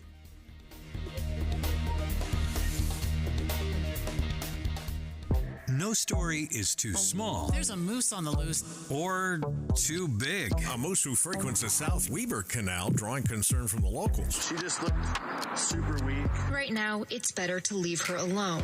Tim and Amanda bring you stories from across the state and around the planet. Be informed, stay informed. That is one of the big game animals that the division wants you to notify them about because it does need to be relocated. Utah's Morning News, weekdays 5 to 9 on KSL News Radio. Is using separate office technology like business telephones, chat, video conferencing, and file transferring complicated and pricey? What if all of those things were bundled into one simple product that has over 99.9% uptime, crystal clear quality, and is affordable? And what if you could get your business telephone bundle from a proven office technology partner like Les Olson IT? You can. Les Olson IT. I guess it's human nature, Amanda, that no matter how much money we have in our savings account, it never seems like it's enough. And if you find yourself in that mode right now, let us direct you over to our friends at UCCU. They are wanting to help you supercharge your savings. UCCU is offering high-rate savings options with yields up to 5.5%. All you do is go to uccu.com and select a high-rate savings option to do just what you said, supercharge your savings. You're going to get a much bigger return on your savings right now. It's a savings certificate, which means you make one deposit up front and your money grows over a fixed period of time. So you can have that grow over 5 years, but UCCU has created some very short-term savings certificates with high yields, short like 6 months, 9 months, or a year. So you decide how long do you want to put that money. You deposit money, a one-time only deposit, and then you let it stay in it. The longer it stays in there, the higher the interest rate you earn. And if you need immediate access to your money, UCCU's Money Market will give you a high yield and anytime access. UCCU, you're going to love where you bank. Are you or someone you take care of as their caregiver living with Alzheimer's disease? This study just might be for you. Consider participating in a Therapist clinical trial exploring a novel repair and regenerative approach to Alzheimer's disease. Pantheon Clinical Research in Salt Lake City is looking for people with mild to moderate dementia, 55 to 85 years old. A consistent caregiver or support person is necessary for the conduct of this study. This study is a late-stage clinical study of an investigational drug for the treatment of mild to moderate Alzheimer's disease. Pantheon Clinical Research has over 30 years' experience with clinical trials. They conduct their business with professionalism, efficiency, and integrity. Contact Pantheon Clinical Research in Salt Lake City today. Again, call Pantheon Clinical Research today at 385-281-0550. That's 385-281-0550. Or go to pantheonclinical.com. That's pantheonclinical.com. You're gonna love, love, love the hot, hot, hot summer RV sale at General RV. July 12th through the 15th, with payments as low as $99 a month, only at General RV. In Draper, off I-15. $99 monthly payment based on purchase price of $14,999 with 30% down at 7.7% APR for 180 months. Rate and payments are subject to change at any time. Conditions apply. Some little piggies go to the market. Some little piggies go to the beach. Some little piggies keep up with a 4-year-old. Others run 10Ks, some vacation in Zanzibar, and some even ballroom dance. Cha-cha, little piggies. Is there anything little piggies don't do? Don't they ever stay home? Keep those piggies going. Don't miss Free Stress Relief Day at the Good Feet store on July 15th from 10 to 4. Free Stress Relief Day is fast, free, and one day only at the Good Feet store in Sandy near Shields. Call 1-800-NEW-FEET or visit mygoodfeet.com. Hey, this is Chris with JCW's. Are your kids picky eaters? Bring them in and try our chicken fingers or a grilled cheese sandwich. They'll be smiling big in no time. JCW's, quality and a lot of it. It's only a minute of news. How long could it take? I do a lot of surfing late at night. I'm looking at all my favorite internet sources, Wall Street Journals, New York Times. People throw me ideas, but when I sit down in the morning and it's time to write, it has to resonate with me. I have to have something to say about it. It is my minute of news. Jeff Kaplan's Afternoon News, 3 to 7 on KSL News Radio. With the 3 things you need to know this hour, I'm Dale Spaulding. First, a 6-year-old girl is in the hospital after falling off a riding lawnmower. It happened in Pleasant View this afternoon. She's in stable but critical condition. Second, Utah Supreme Court sat through hours of oral arguments earlier in the case over Utah's redistricted congressional boundaries. Third, a storm that dumped 2 months' worth of rain in 2 days is bringing more flooding across Vermont. A dam is threatening to overflow. Right now, it's 94 and breezy in Salt Lake City. Back to Inside Sources on KSL News Radio. Get deeper insights on the news from Inside Sources. All right, welcome back to Inside Sources. I'm your host for today, Derek Brown, and I'm here with my co-host and good friend, Leah Murray, and we're filling in for Boyd Matheson. And boy, there's a lot to talk about. The trick is condensing it down to the Right. radio segments, right? I mean, we just had a fascinating conversation with Senator Mike McKell about the Olympics, and boy, he's really he's bullish on the fact that he thinks we'll get him. Yeah, and I think that's cool, right? Like, it'll be interesting to have them. I think another thing to talk about in Salt Lake City is talking about our schools, right? And we've talked about this a little bit, like over the last couple of weeks. Schools are consolidating and they're closing schools, In fact, right? we talked about this the other day in Alpine. We were talking about Alpine District. School District. Because it's an issue near and dear to everyone's heart. I mean, they moved to areas because they know that the schools around the corner are the ones their kids will go to, and then all of a sudden, if they hear that things are shifting, it gets nerve-wracking. Exactly. Although there may be really good reasons. Right. So today, not Alpine School District, but the Salt Lake City School District, the board is releasing findings of its population and boundary study. So I think that must be like the first step, Derek, to figuring out, kind of where what you're they do, at. because obviously demographics are changing pretty dramatically in Salt Lake City.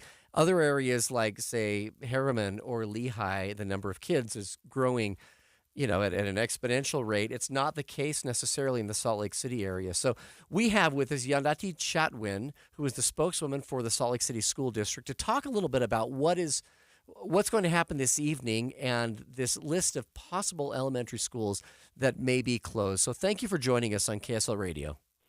Hi, thanks for having me. So tell us a little bit about the process. And as we mentioned, we understand this is always kind of an emotional thing because, we talked about this in the Alpine School District. They're dealing with the same thing as well and changing demographics. Tell us a little bit about what the current status is here in Salt Lake City with the school board and what they're looking at doing this evening. Yeah, it is tough, like you said, and we are definitely aware of that. Here, just to give you a little background, in the Salt Lake City School District in 2014, we had just over 13,000 K-6 students. Just this last fall, 2022, we were down to 9,600 kids in K-6. That's an almost 30% decrease in the number of students K-6 in our district, but we've had the same number of elementary schools this entire time. That's one of the reasons that it's great timing for us to be looking at this. Right, and I was actually reading an article on KSL News Radio where I guess you received, or the district, not you necessarily, received an audit saying you had to get your capacity to 75%. And is that what you're talking about? Like, so you've kept the same number of schools open, the number of children that are attending go down, and so your capacity is just, you're not using all your rooms, I guess? You're not using all the buildings to their fullest extent? Yeah, so our enrollment is declining. We're seeing that across the Wasatch Front, but it's particularly pronounced here in Salt Lake City. Housing is going up. We're seeing families move out of the city to the suburbs, or the families that are here aren't having as many children as they used to. All of that goes into effect and is impacting our schools in this way. I do also want to clarify, though, that this process started over a year ago. The superintendent, district leadership have been looking at schools, analyzing numbers. So this process does predate that legislative audit you referenced. And I just want to make sure that the public is aware that we've been looking at this long before that. Well, and as emotional as this is, I think from a point of just being fiscally responsible, it only makes sense. I mean, if you have 30% less students to keep all the same overhead, it in itself would be irresponsible. So it makes sense why you're doing it. Tell us a little bit about how you do it. Like, how do you determine, which are the lucky schools that stay open versus those who are getting closed? Obviously things have changed. You have newer schools. As a kid, I went to Dilworth Elementary, which is in the district and is in kind of the Sugar House area, and things have changed dramatically. The school has been completely torn down and rebuilt. It's a beautiful new facility, but how do you take that into consideration, or what is the process you use to decide which of the schools stay functioning and which ones are not? These are great questions. There is a process in place for those policy wonks out there who like reading all the fine print. Board policy G5 on our website. But what the process it looks like is the superintendent last February came and made a recommendation to the board to study all elementary school boundaries for possible closure or realignment. In the last few months, there's been a director of boundaries and planning who's been appointed.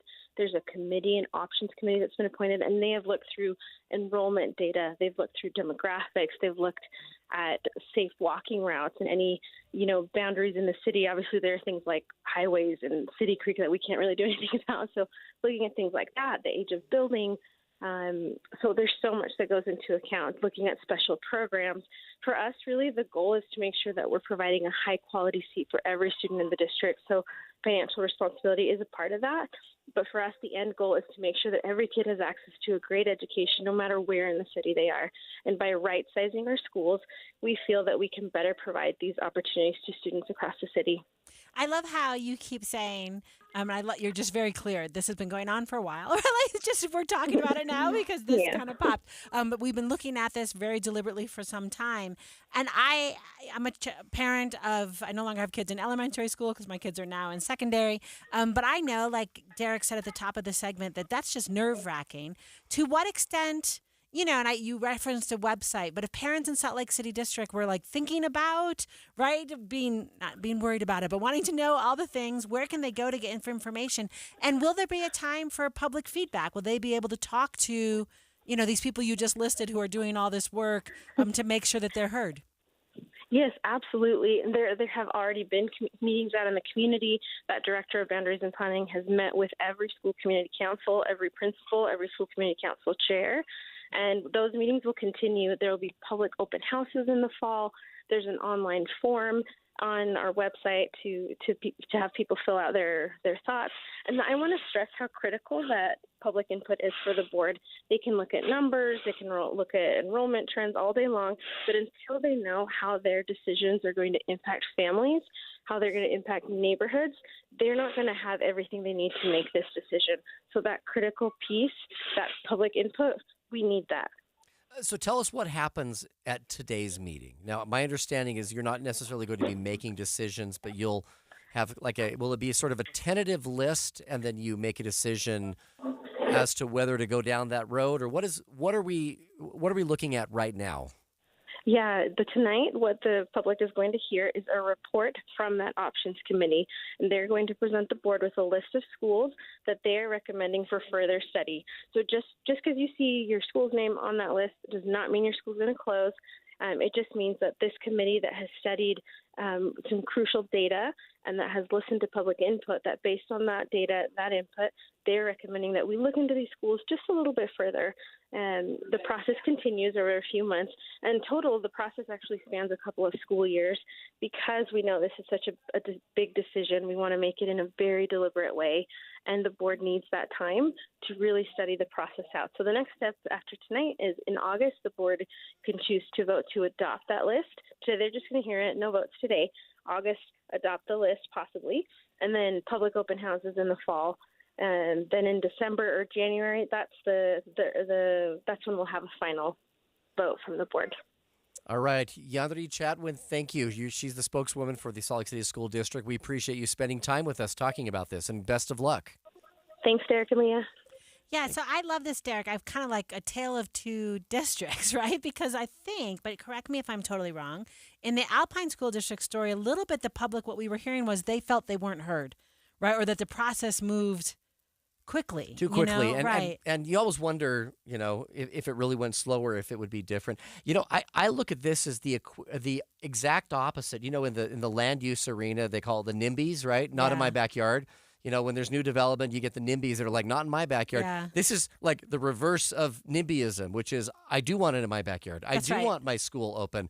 Don't close my school. And I don't envy the school board because this is one of those decisions where... It's the worst. And there's literally, no matter what they do, they're going to make people angry. And they'll be wrong for somebody. Does that make sense? It could be even the most perfect decision and choice that they've made, and someone will be absolutely sure that it's wrong. Exactly. And the reality is it's likely to be those who live near the schools that are closed, which is, it's just a reality of life, and it's unfortunate because everybody wants the schools near them. If you have a school right around the corner from you and you move there with that in mind, to have it closed is really understandably frustrating. Yeah. And so, anyway, it will be interesting to see what they do, and it will not be easy. So, best of luck. All right, stay with us. We're going to talk next about what's happening in a NATO summit, which is fascinating and has implications for us right here. Stay with us.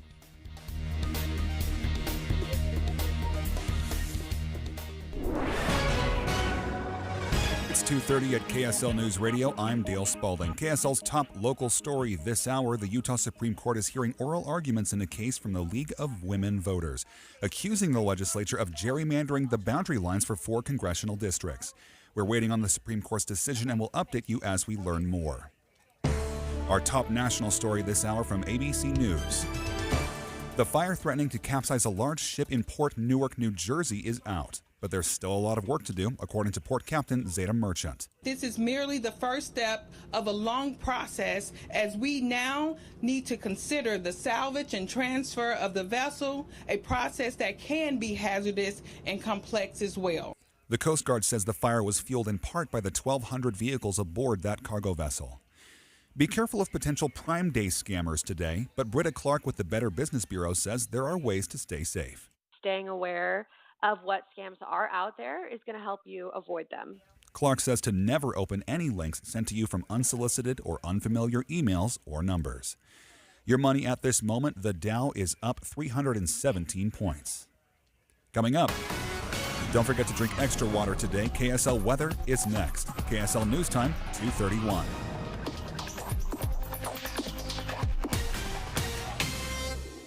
This summer, the political season heats up. By August, it'll be time for debates. Can you believe it? We're planning coverage of the real issues, the important stories that impact how we live. Listen each morning from 5 to 9 on KSL News Radio. The Salt Lake Chamber is Utah's voice for business. Okay, that sounds great, but what does it really mean? Well, as Utah's largest and longest-standing business association, they support and champion community prosperity throughout the state. And if you're in business, well, that's a very good thing for you. Be sure to listen to the Chamber's Speaking on Business, weekdays at 7:20, 11:55, and 5:20 p.m. on KSL News Radio. Hi, Doug Wright, and let's talk about your barbecue. And let's talk about your barbecue skills. Maybe that old barbecue of yours was buried under the snow and you're just now in the process of getting it functional again. Now, we know you grill a pretty mean steak, but how about if we just all relax? It's July. We've been doing a lot of celebrating lately. It's time to get into Ruth's Chris Steakhouse. Why not let them grill the perfect steak for you and for your family? Ruth's Chris Steakhouse, they have 2 locations, Hotel Park City and, of course, downtown Salt Lake City. A lot of people like to kind of mesh things together. They're going to a ball game, going to a movie, or they're going to go up hiking in Summit County in the Park City area. Well, they make the reservation for that evening at Ruth's Chris Steakhouse, and you're going to have the best steak you have ever had. And the desserts, the side dishes, the other entrees too. It's Hotel Park City and 275 Southwest Temple in downtown Salt Lake City. Smart, connected, modern. Discover life-enhancing independent living services at Trio Orem. Joy isn't just for the young, it's for the young at heart. Trio's signature programs provide a unique approach to wellness, bringing living well and well-being to life. Trio is reimagining retirement to deliver delight in every detail. To learn more, contact Trio Orem at 801-434-8000 or visit treeorem.com. The Zero Res deal is on. Ending today. Get a 4th room free, 20% off odor treatments, and a free laundry service. Call for all the details, zerores.com. Traffic and weather together brought to you by Granite Credit Union's High Yield Savings Certificates. Here's Ricky Meese. Right now I'm looking at a live shot of a new accident. It's right in the heart of the valley. It's on the ramp from southbound I-15 to go eastbound on I-80. Now this is on those collector ramps in the area that we often call the Spaghetti Bowl. So just be aware, traffic lanes are blocked and delays are stacking up. This is the place, Heritage Park, the place to learn, explore, and enjoy Utah history. Perfect for weddings, reunions, birthdays, celebrations of life, and more. Plan today at thisistheplace.org. Ricky Meese in the KSL Traffic Center. KSL weather right now, it's 94 and breezy at KSL News Radio, 102.7 FM, 1160 AM, and KSLNewsRadio.com. Your all-day companion for news. Inside Sources. Inside Sources. America's voice of reason. Boyd Matheson on Utah's home for elevated conversation. Inside Sources on KSL News Radio. All right, Derek, we're back. This has been a lovely 2 hours, taking place of Boyd Matheson, who's out on break. You've got Leah Murray alongside Derek Brown. And the really interesting thing that happens today, Derek, is that world leaders kicked off another NATO summit. So the thing that's really interesting is I'm just going to tell you, as someone who's not exactly a global scholar, right? So the expertise I have is American politics. But I always kind of thought, NATO was a cute, quaint don't know, club or something, right? Like those Okay, that's one way to put it. Like they went to. It may not say that on their website. Yeah, but right. But I was like, come on, how important could this be? And then I feel like Russia invades Ukraine, and all of a sudden NATO becomes really important, right? In a way that I think we hadn't talked about in a minute. But NATO was doing this functioning like 15 years ago. They were arguing about who gets to come in. They were actually discussing Ukraine 15 years ago. So actually, as it turns out, what I thought was just a fun club for holdover from World War II outcome is actually an organization that's doing some solid work in Europe. Exactly. And so we've got someone on the line with us, Ishan Tharoor, who's a columnist on the foreign desk of the Washington Post, to talk about this. Ishan, thank you for joining us. My pleasure. Thanks for having me. And you wrote a piece that just appeared in the Washington Post with an opening line that really makes you think and sort of as an eye grabber. You said, and I'm going to quote it here, the antecedents to the Russian invasion of Ukraine arguably lie in a NATO summit 15 years ago. So that's something I was not aware of, nor had I heard about. So tell us a little bit about what happened 15 years ago, and why does this have implications for what's going on in Russia and Ukraine right now? So, as you said, NATO, this quaint old club, it has its annual meeting every year and it rotates around member states of NATO. And it happened that the big annual meeting, as we're having the annual meeting this week here in Lithuania, the big annual meeting then was focused on a question. It took place in Romania, in the capital Bucharest. It focused on the question of when should NATO allow membership for Ukraine and for Georgia. These are two countries that, of course, are former Soviet republics, are on the border with Russia. And at that time, the Bush administration, which was in its last year, really wanted to sign off on the world stage with this grand moment of creating a timeline to get Ukraine into NATO. And a lot of other NATO countries, including, say, the Brits and the French and Germans, were deeply concerned about this and opposed to doing something that would potentially provoke Russia or antagonize Russia. And you have to remember, at that time, Putin attended the NATO summit. There was a track at that time where NATO was having open dialogue and diplomacy with the Russians. And Putin came. He gave a speech where he essentially said, "Look, if you bring Ukraine and Georgia into your alliance, it's a direct threat to us." And then he also essentially said that he didn't really believe that Ukraine was a real nation state. And we kind of memory hold all of that. And then lo and behold, a few months after that, Russia does invade Georgia. And then by 2014, Russia carries out a campaign to annex the Crimean Peninsula in Ukraine and starts this insurgency in southeastern Ukraine that has raged basically through till now, when it launched the full-scale invasion last year. And so now, why is this all important? This is a matter of debate. Some people say that NATO did provoke Russia. I don't think that's a line that anyone really particularly buys now, because no one provoked Russia into launching the invasion last year. And all that's happened by Russia doing what it's done has been the further expansion and strengthening of NATO. You saw Finland join NATO. Sweden is going to join NATO now. And the Ukrainians see all this and say, look, we are right now fighting a war for our existence.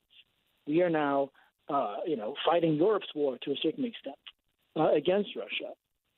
We deserve some guarantees that we did not get 15 years ago. And it seems, at least from what we're seeing right now coming out of Vilnius, where President Biden is, that the Ukrainians are feeling disappointed again. Right.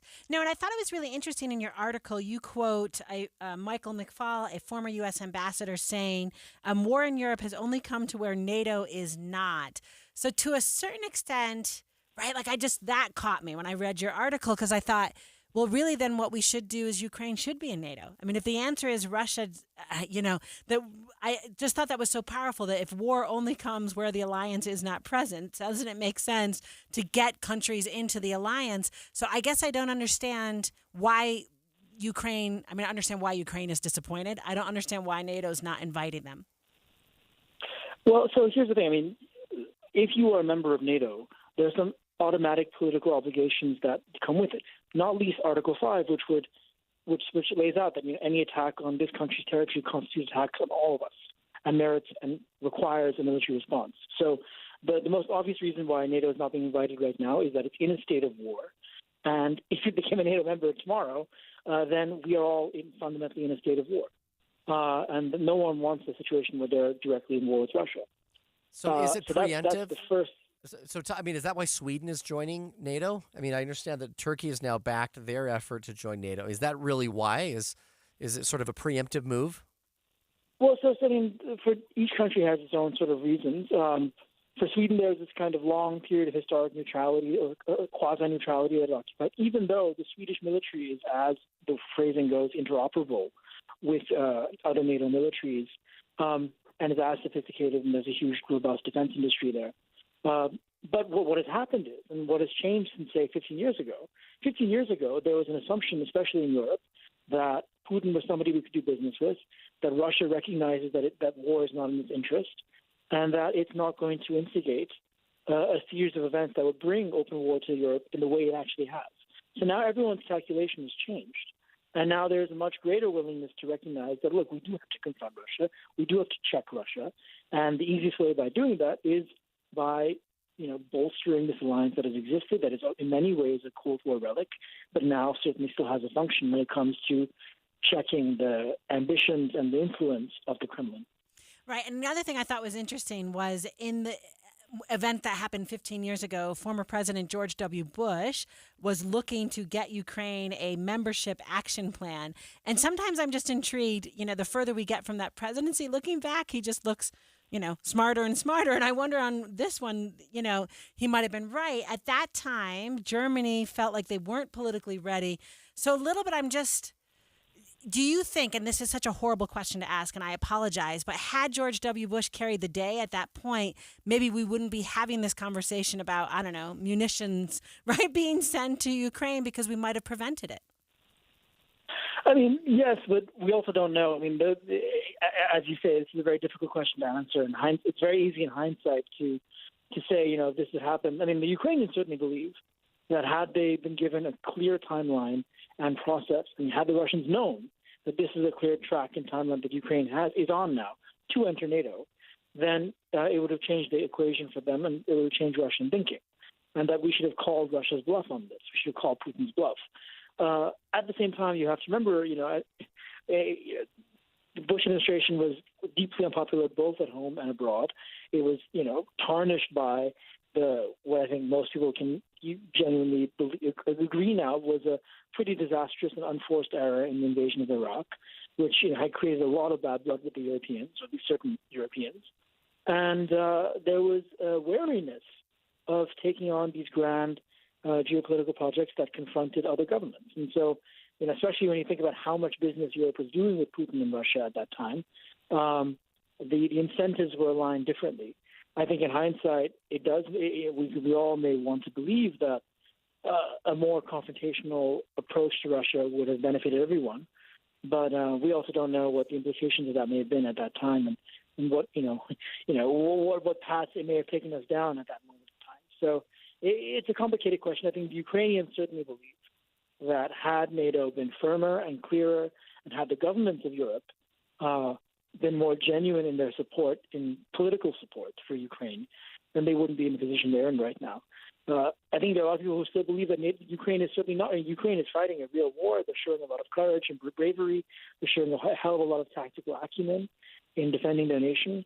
But they have, in the technical nature of what NATO membership constitutes, still a long way to go. So the current belief and the current view is that NATO should be invited in, but it has to happen after hostilities end, and it'll probably happen over a very protracted and complicated timeline. All right, Ishan Tharoor, thank you so much for joining us this afternoon. My pleasure. Thanks for having me. Yeah, wow, Derek, all these conversations in 9 minutes, which I think I could talk with people for hours. But coming up after the break, something close to my heart, Americans' trust in college keeps dropping, and we're going to talk about it.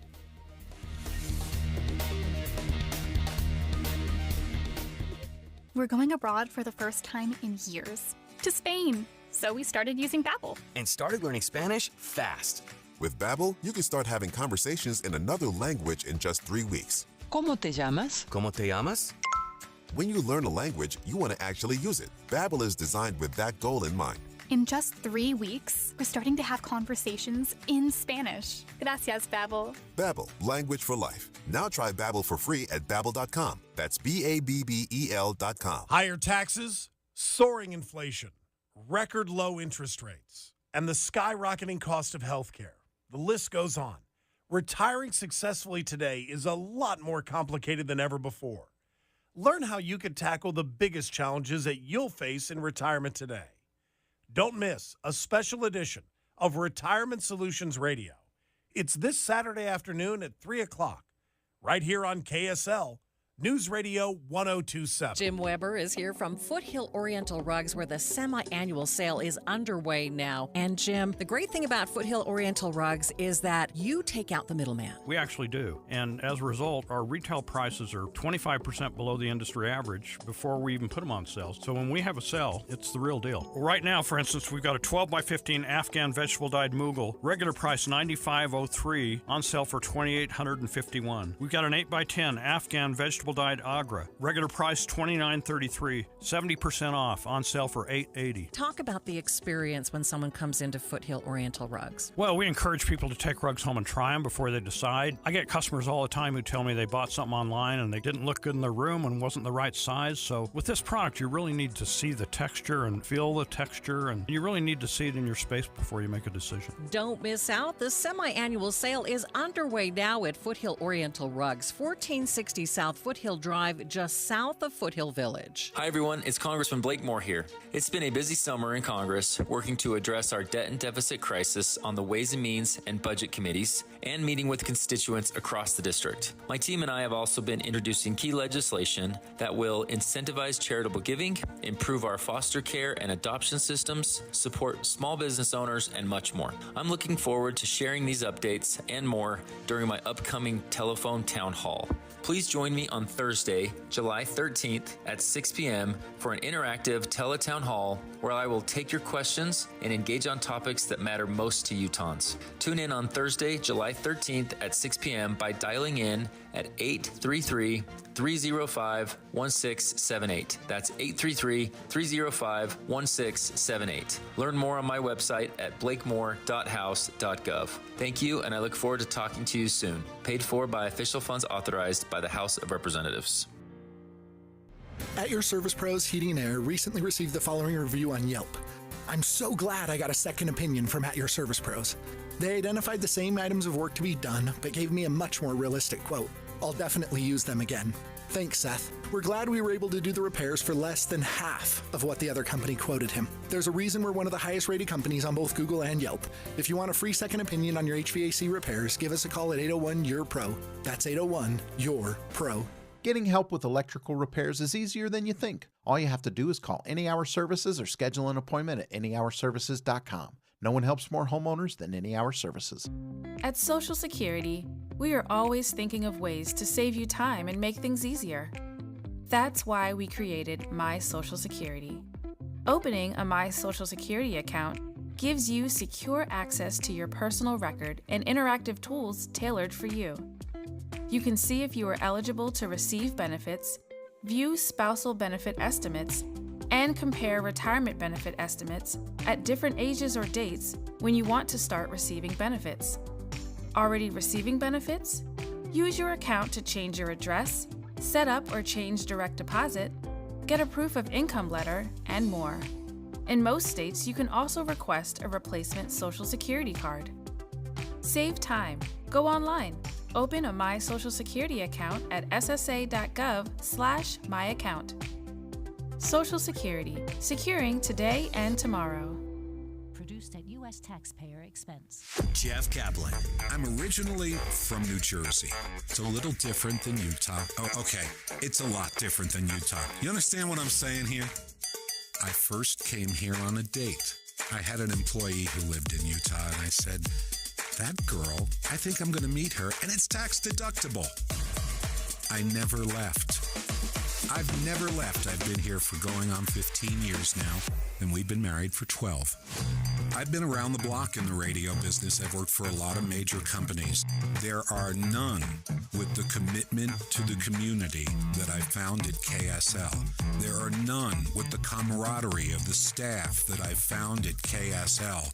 And there are none with the commitment of management and the company to the safety, the health, the welfare of their staff. And I just love this place. Ride Home with Jeff Kaplan, weekdays 3 to 7 on KSL News Radio. With the 3 things you need to know this hour, I'm Dale Spalding. First, accusations of gerrymandering in Utah are now before the state Supreme Court. They heard oral arguments today in a challenge to the state's congressional district lines. Second, 2 Davis County deputies killed in a motorcycle crash in South Weber will be laid to rest Friday. They'd only been married a few days. Third, tens of millions of Americans are under heat warnings coast to coast. It's raising concerns about wildfire danger. Right now it's 94 and breezy in Salt Lake City. Back to Inside Sources on KSL News Radio. Hear elevated conversation on crucial issues. Boyd Matheson on Inside Sources. Welcome back to Inside Sources. This is your host for the day, Derek Brown, with my good friend and co-host Leah Murray. We've been filling in for Boyd, trying to, as I call it, channel our inner Boyd. Right? How do you think we did? I don't know. I may hear from Boyd though, if we need Boyd to text Boyd's us wife and go. Debbie, perhaps, who has a better sense of that. But we have covered everything from allegations of gerrymandering or redistricting, as it's known by depending on what state you're arguing for. We've talked to Speaker Brad Wilson. We've talked about federal permitting. We've talked about NATO. We've talked about the potential of having the Olympics again. And do you know why we could talk about all of this so well, Derek Brown? Why is that? Because we both have liberal arts degrees from colleges. Exactly. Mine is in English. Which just makes me big smile. And my father used to joke when I got my degree. He said, that and a quarter will get you a can of pop. I know. And he was joking. It's basically it. In fact, I once saw a shirt that said, liberal arts degree, will think for food. Will think for food. And I food. used to joke about, so what am I qualified to do with a liberal arts degree? And I actually went on to law school. And funny enough, that English degree made all the difference That's in terms of reading, writing, thinking. Yeah, no, I love that. My dad, he said, what do you want to be? And I said, I think I want to study history. And he said, no one pays for that. Right? I was like, I got to find something else. But the answer is, so we're talking about this, Derek, in the kind of context of a Axios article that we both read that shows that the share of Americans who say they have confidence in higher education has dropped from 57% saying they have a great deal or quite a lot of confidence in 2015 to 36% in 2023. Now, I want to be clear in this context, all the institutions. So when we look at the Gallup poll and looking at which institutions get love, the only ones who actually get love are small business and the military. Every other institution, we're talking public schools, the medical system, churches or organized religion. I mean, all of them. Do you know which one's at the bottom? Let me guess. Congress. Yes, Congress is is at the Congress? bottom. I was going to say it's slightly above the influenza's popularity rating. That's right. Congress is just above, the flu. The flu, exactly. In popularity. But yeah, so all of our institutions are below 50% in confidence, right? So it's not necessarily approval, but it's like, how confident am I? Exactly. Now, you spend your days in higher ed. You're a Yes. professor. You're at Weber State. This is the kind of stuff, you talk about these issues. So tell us, why do you think that is the case? I certainly have my opinion, but as someone who lives this and works with college students every day, why do you think that's the case? Sure. I mean, I think one of the biggest issues, and we like to talk about this at Weber State and kind of brag about it a little bit, is I think a lot of times young people wonder what their return on investment is. So to a certain extent, I don't think you can deny that the cost of a college education has skyrocketed. So since we went to college, I graduated in 1996, so it's like 30 years ago, just the costs of where I went to school is so much more. Even if we weren't doing inflation, right? It's just so much more. And so as a result, you're looking down the wire of spending a lot of money, probably taking out college loans.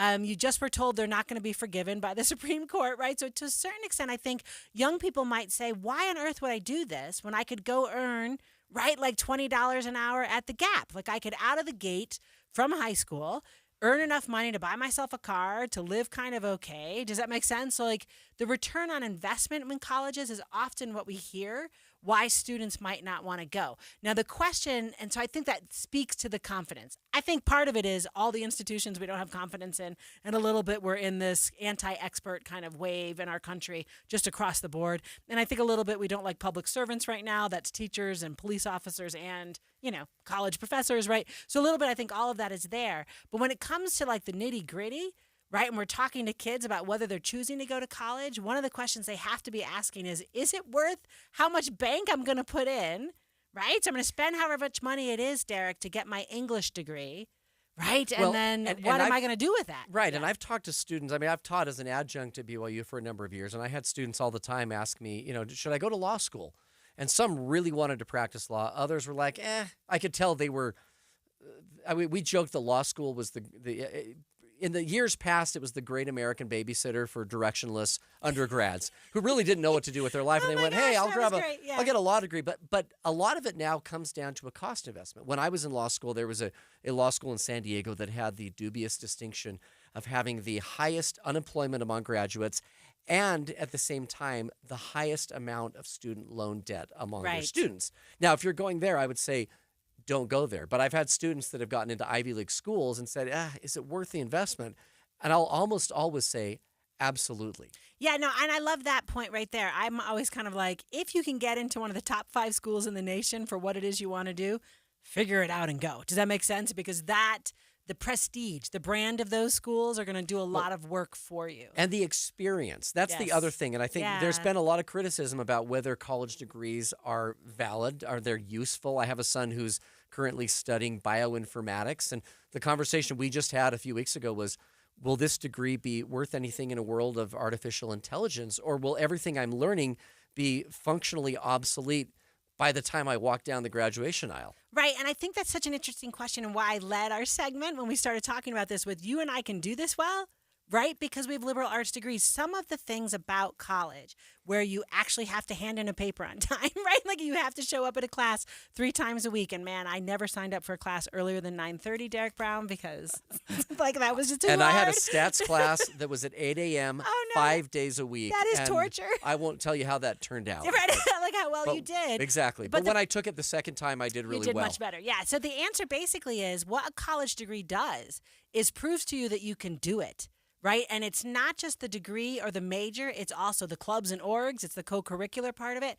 So the way I think about it is it allows you to have the agility to hustle. So even if, because by the way, technology affects all jobs. So if we're just talking about AI to your son, it's like, come on, like next week there'll be some other technology that really affects things. But the point is, the experience of a college education, what it gives you, that well-rounded, like I can do all the things and I can deliver and I can show up and at the end of the day, I'm going to get like a cord for it, right? I'm going to get a degree for it, is the way that you get the agility to hustle, right? And be able to move when technology affects whatever work you were thinking you were going to do for the rest of your life. Because the reality is, I mean, I remember my father was a mortgage broker. And he got an MBA at the U many, many years ago. And I remember him telling me, I spent most of my professional life as a mortgage broker, which is a profession that didn't even exist at the time I got my MBA at the U. That's right. And so if you're learning how to learn, that's right, then that's the most valuable education you can get. Oh my gosh, absolutely. One of our very dear friends back in New York, his degree was biology because when we went to college, computer science wasn't a thing. And now he's like a VP of IT for a think tank, right? But because he took what he learned, does that make sense? And how to learn and then applied it to, this is fun to build computers. Right. He was able to get it done. So bottom line is you're not too concerned about the drop in approval ratings or favorability. Oh, that's a whole other conversation, which we clearly ran out of time for, exactly. Derek. Well, this has been a lot of fun. Leah Murray, thanks for joining us. I'm Derek Brown. We've been here filling in for Boyd Matheson on Inside Sources.